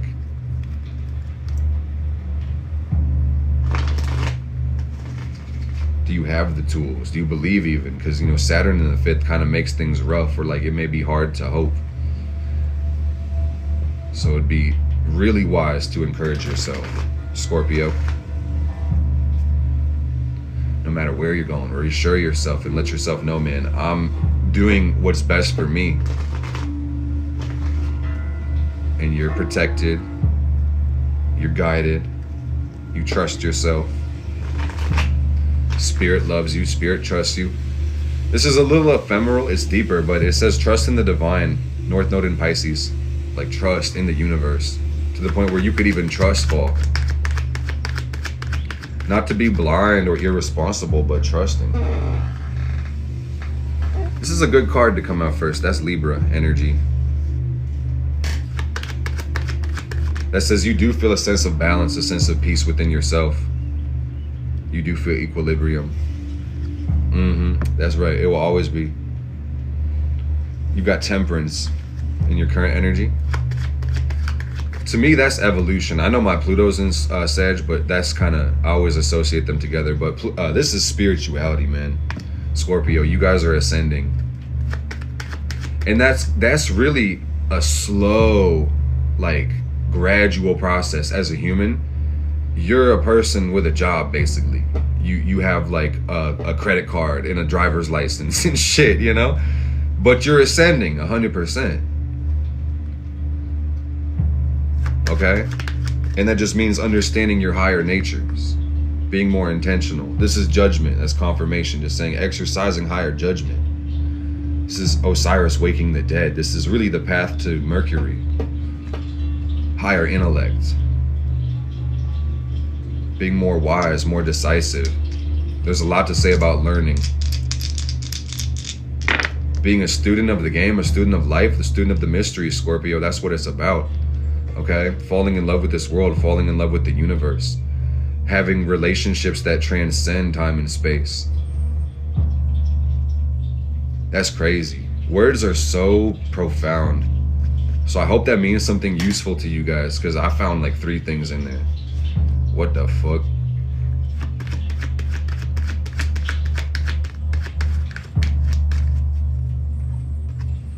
It says state in the middle pillar, guys. Emperor. That's the power of intent.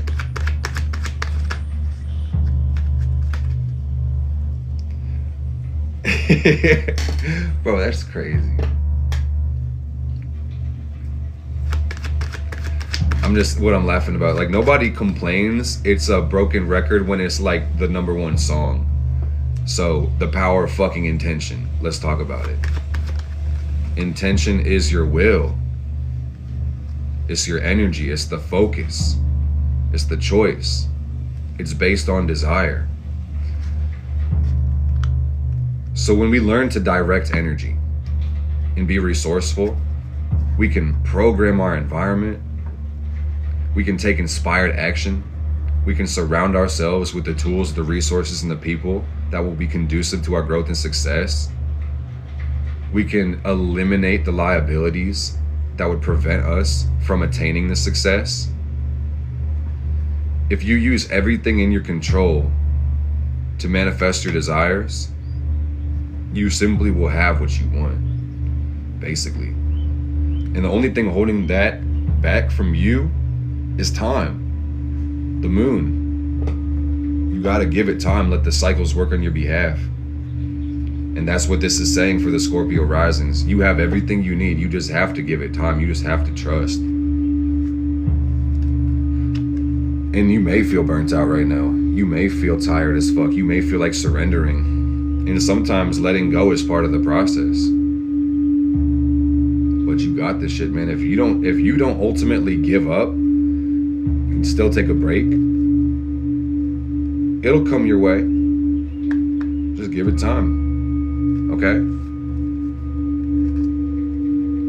And I feel like at worst, with Uranus in the 7th, you might feel kind of alone in this world, or a little too detached with people, because you're trying to go up and onward and seek higher connection, but also you may just kind of feel separated from others.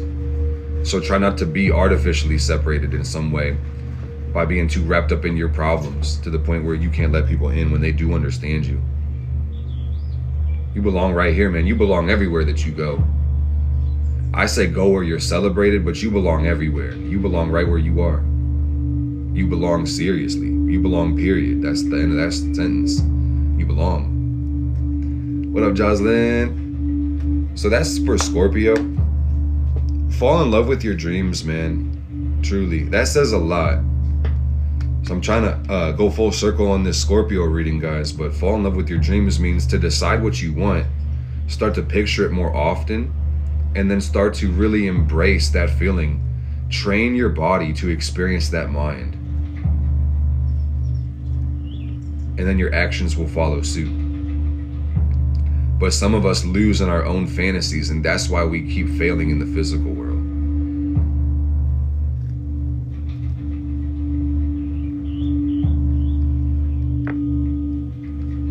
Crazy shit, man.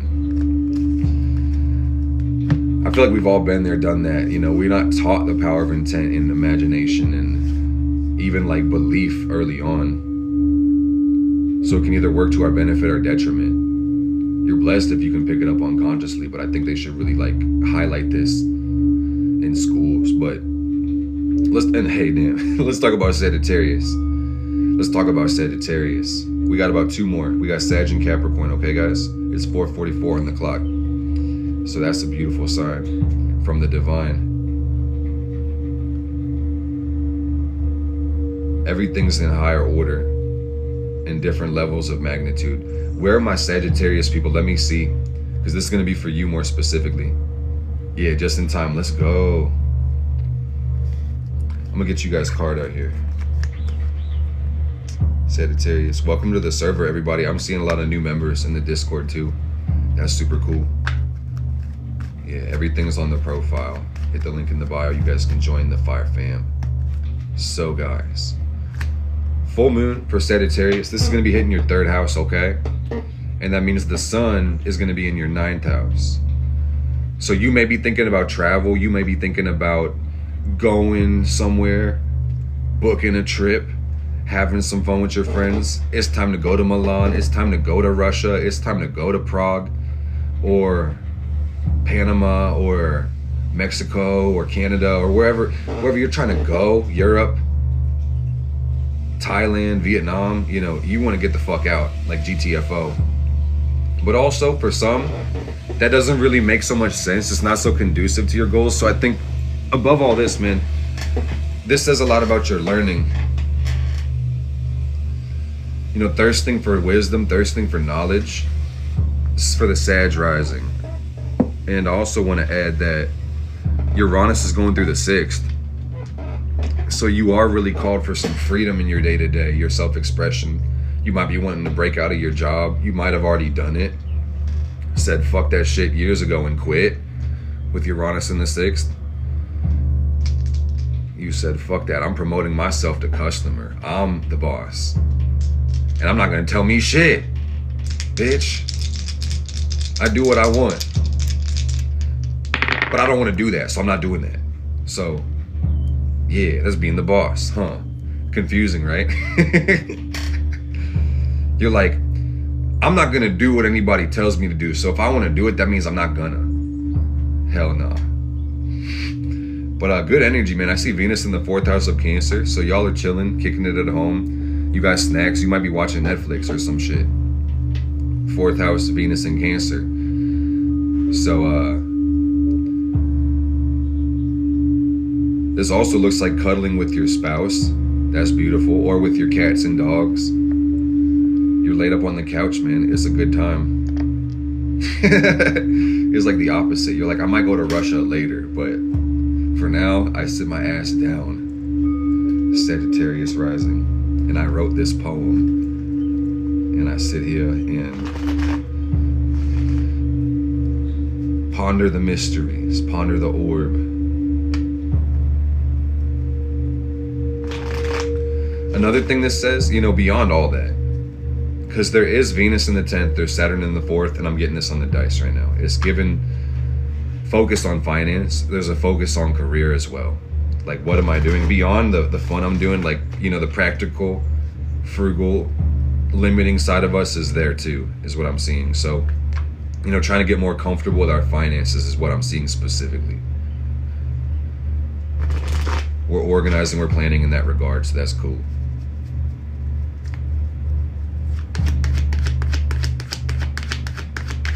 So let's see what we got for Sag, and then we're gonna go to Cap.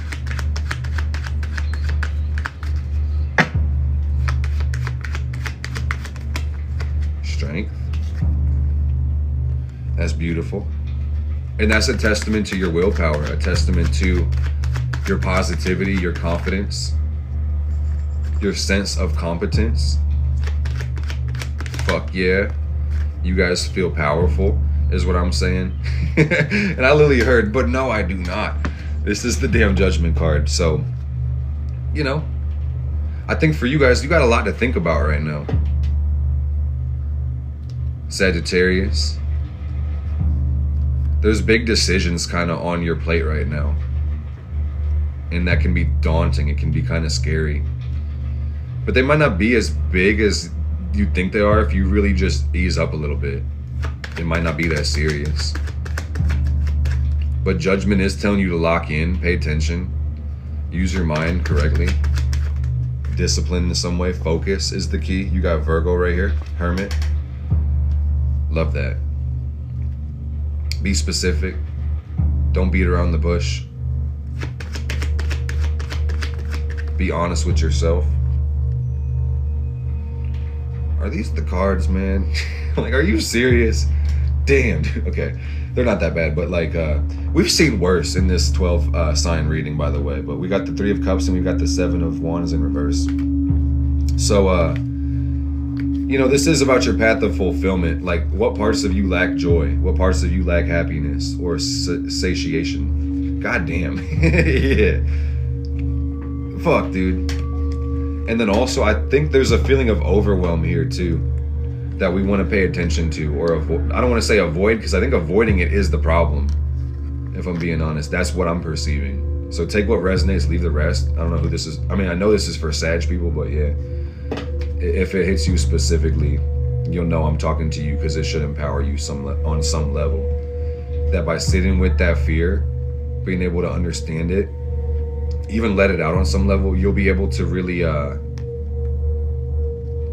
maneuver through it better. You'll be more brave. You can kind of like neutralize that feeling with osmosis is what I'm saying. Spirit is telling y'all to hold on, chill. Sagittarius kind of has this restless energy where y'all always need to be doing something or moving. And if things aren't progressing as fast as you really wish them to, don't get nervous. Don't panic right now. You know, trust and know that things are connected. And regardless of how confirming or consequential or linked they seem right now, you're on that path and you're being called to really like have faith in the dark and see in the dark a little bit too right now. Okay?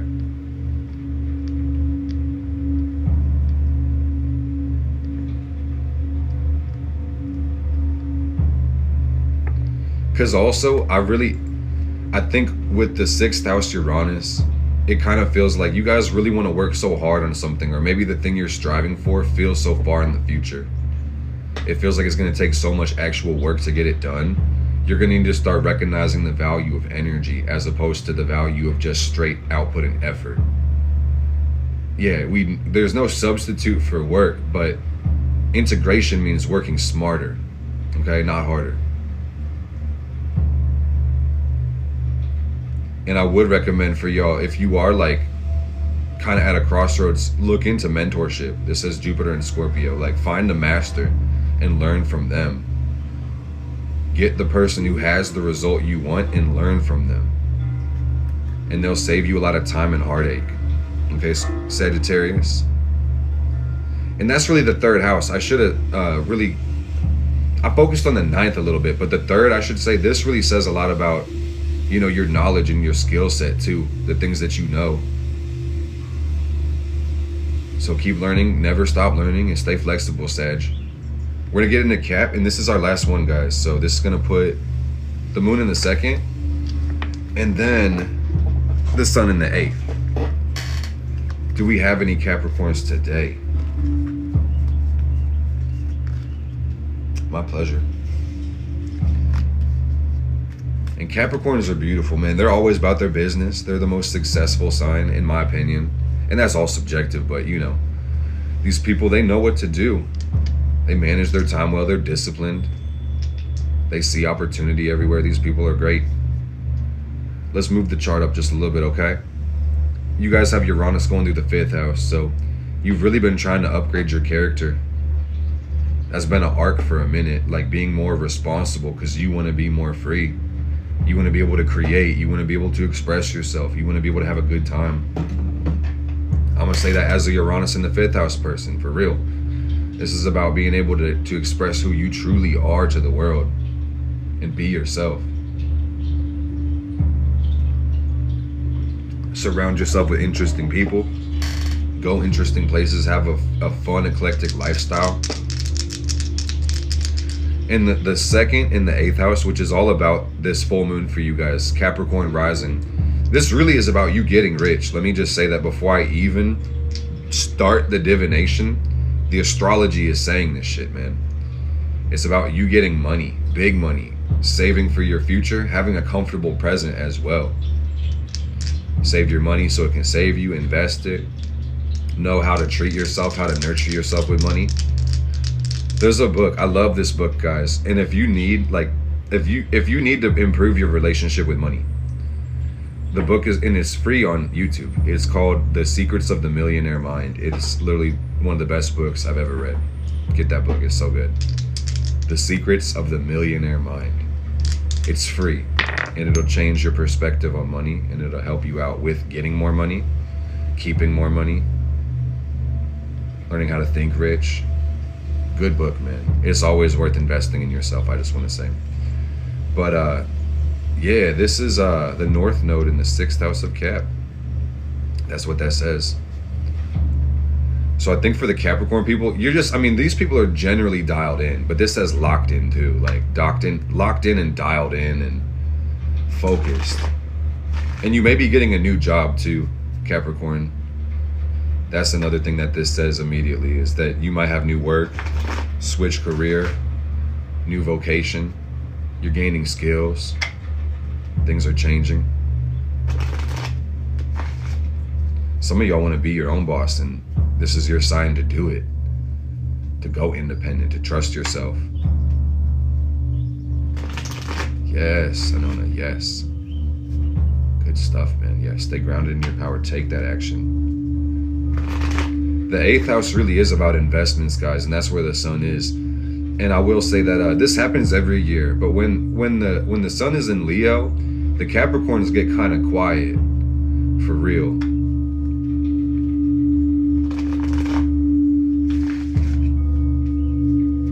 Because they're cooking. Yeah, they get kind of quiet, which is cool, man. They're focused on what matters. They're focused on what they want.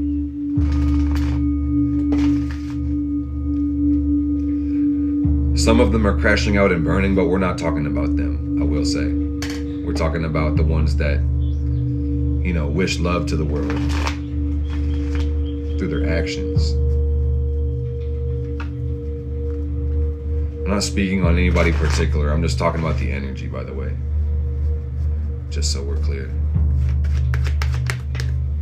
I ain't got no smoke with nobody, bro. That feels like such a 12th house thing to say. But yeah, we love the world and we love everybody in it, and you just recognize yourself as everybody too. That's where that acceptance lies, truly. The Magician in reverse. This is a crazy first card, guys, for the Capricorn rising. And this talks about black magic on some level. There's so many, you can interpret a card a million different ways, truly, guys, and there's no one right interpretation.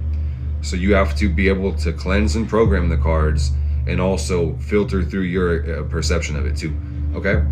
But this would suggest basically that some of us, beyond black magic, and we can get into that maybe, but this says, recognizing the power of our mind, it's easy to get tricked out of a spot that we didn't know that we had, or just underutilize our potential because we didn't simply know that it was there.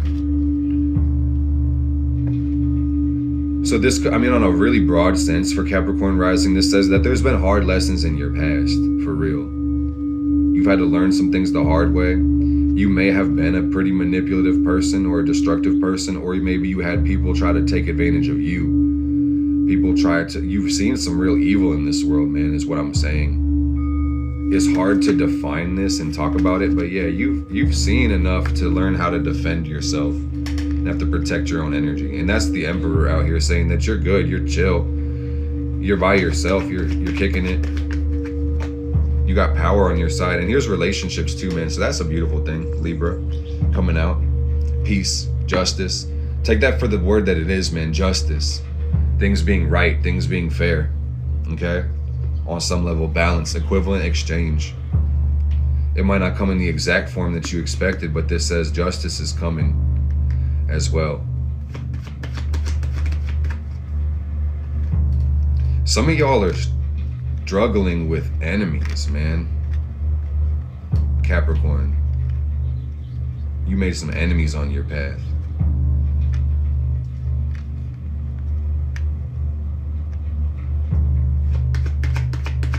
Hating ass people, bro, for real.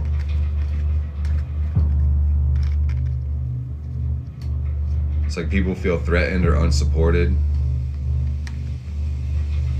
they want to take it out on you. But I see y'all just moving forward, you just going on with the plan, kind of dealing with your pain in silence, in solitude. Know who your true friends are right now, guys. Know who you can trust, know who's really pouring love into your life. That Libra energy, that reciprocity. This is for Capricorn, but whoever can resonate with it, take it. This says that you got some healing to do as well, some grieving with the 5 of Cups. You got some emotional release to let go of. Because I'm gonna speak from having the moon in the 2nd house. This also says that you're having your fears of lack be highlighted, okay? And this could talk about you being kind of financially uncertain right now. Not too sure about where the money's gonna come from, or you're even questioning if you even have the energy or the strength to make it in this world, bro.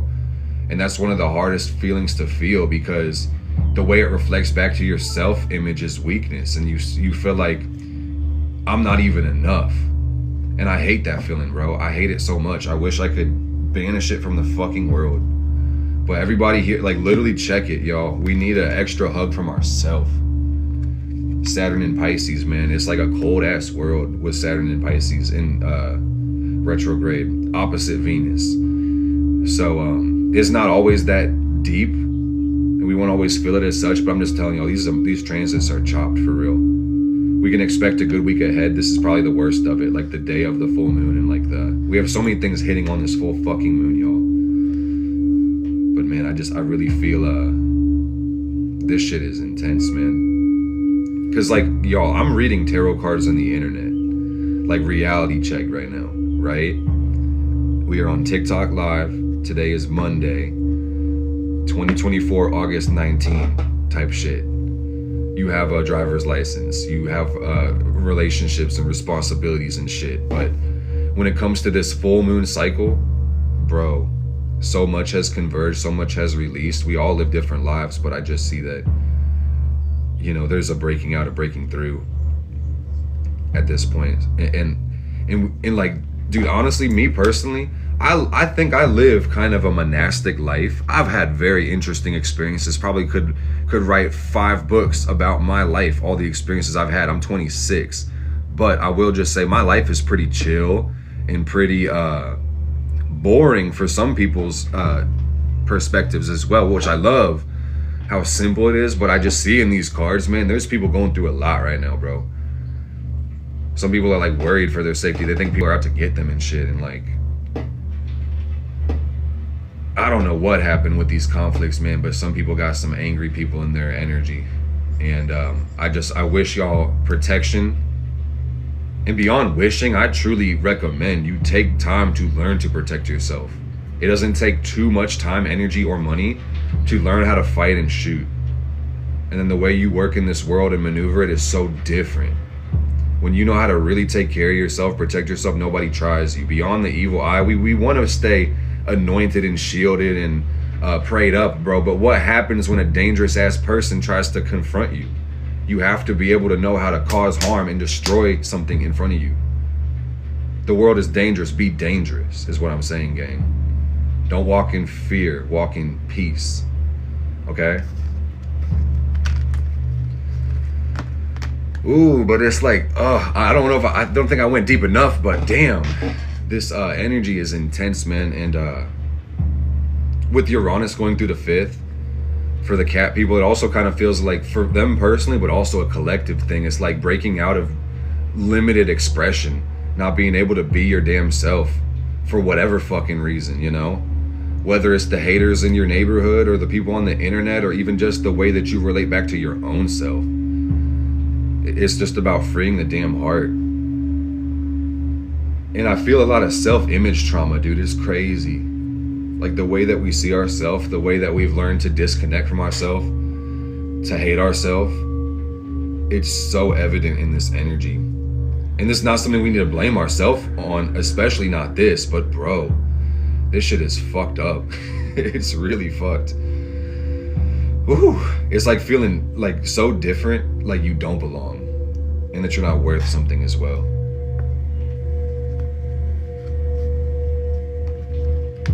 Yeah, there's some emotional trauma in this one too, man. And for you guys, I think it would be best that you stretch and meditate today as well. Journal. Like, I challenge you, if this is resonating so deep, carve 1 hour out of your day today for self-care.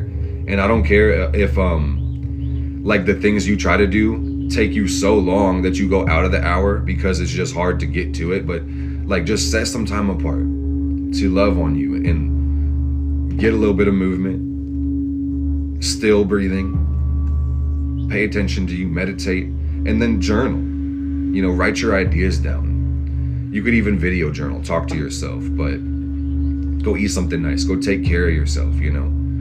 Do all the things that you normally do. Treat yourself like a person you're responsible for, and love on your damn self. Care for you, because caring for you is caring for the world. Uranus hates being in the 5th. I'm gonna keep it straight up, guys.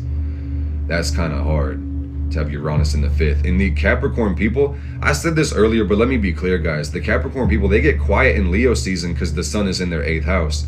So at this point, these people, they really are so focused and so serious with their life that they don't want to ask for help because they feel like that could be an interruption to their plans, and they don't trust right now. So it's like, the trust starts within. You start by trusting yourself, recognizing your power, and then you really let that osmosis into the world. Okay, like Osmosis Jones or whatever the fuck. All right, be optimistic. Know the future is good. Your biggest wins are yet to come. Have a strategy, make a plan, and recognize that you're protected. Let me say it very clear, guys. If you're here right now, you're fucking protected. You may have seen absolute horror in your past. You might have seen true brutality in your past, but you're here right now, and that means you're safe. Okay? So coming out of survival may be sometimes a process for those within it, but you will fucking get there, man. And you're gonna live a life of excitement and joy, a long, happy, healthy fucking life. Mark my words, man. It gets a million times better, jabroni. I don't know who needs to hear this, man, but this shit is not the end. It's really about to get good. So you just gotta take your time with it, man, and trust. That's the first thing. I can't emphasize that enough. But there's a deep decompression that needs to be happening right now, like a deep release. And I think on some level, it's like, it almost feels like pulling the power plug or turning off the computer. Just shut it down for a second. Take a day off, man. And take some time for yourself. Really, like, recognize that by betting on yourself, just being on your own energy, you free your entire life up too. It's okay to disconnect, to reconnect if you got to. But it's psychosomatic, guys. Mind over matter, matter under mind. Like, if your mind is tense, your body's gonna tense up, okay? So what you're gonna need to do is learn to get that tension out dynamically, okay? Like, you gotta stretch, you gotta run. You gotta run sometimes, no joke. I know somebody doesn't want to hear this, but they do need to hear it, man. Uranus in the 5th is exercise for the Capricorn people, or this might just be for your Saturn ass. It might not even be about your zodiac, but exercise is gonna get your energy moving and break you out of depression. For real, because you lack something. It is a neurotransmitter. You may have a chemical imbalance, but the only way you're gonna do it is changing action. Nobody was born with a Prozac deficiency, man. Nobody ever was born with a fucking Zyprexa deficiency. Hell no. I'm not saying medicine doesn't work and it's not real, but I'm just saying, man, like, you have to be able to move your energy around so it doesn't get stuck on all levels. Sometimes it's way more complicated than that, but just, I'm not here to give you a medical diagnosis. I'm just telling you, man, like, your physical health is very real. If you can pour energy into that, you can actually reap a lot of mental benefits. Because it's not just mind over matter, it's matter under mind. The principle of correspondence. As above, so below, You feel what I'm saying? It's that simple. So, teamwork makes the dream work too. I just want to say, for the cat people, you got to be able to go your own path and do your own thing, but also think about how you could connect this shit to other people. Could you help the world? Could you make it bigger than yourself? Could you really support people in the process? Could you give opportunity to others?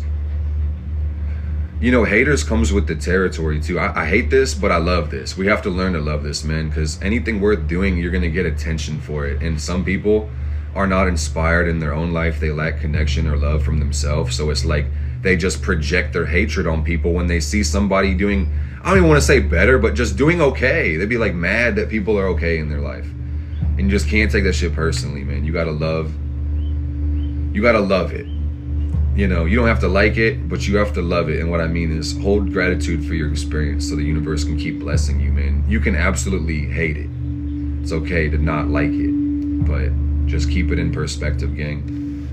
I know this is a lot to take in. I could go on and on for days, but I just want to say, like, to wrap that up, it just says, move forward, meditate, okay? Move forward and meditate. Thank you for the love. I appreciate it. Sit your monkey ass down, jabroni, and ascend the tree of life. You see the middle pillar? That's what she's sitting. BJ, Boaz, Hakeem, Gavura Hesed. Go up that bitch. Sit your ass down and go up. Lock in. I love you guys so much. I hope this helps. That's about all I got. I'm gonna go get some readings. I'm gonna eat and I'm gonna get some readings done. I've got a whole list. We booked up the video readings. If you want to get a personal one-on-one reading, my calendar just opened up today. Today. So you can go on the link, you can see if any of the times fit your schedule, and then we can chop it up and talk about your astrology or your life, or pull your own cards and see what's going on. You know, you got 90 minutes. Just please don't come at me with no dumb shit. For real. That's all I ask. Just an open heart and mind. All right, but I love you guys so much, man. That's the full moon in Aquarius. Deep release, freedom and peace.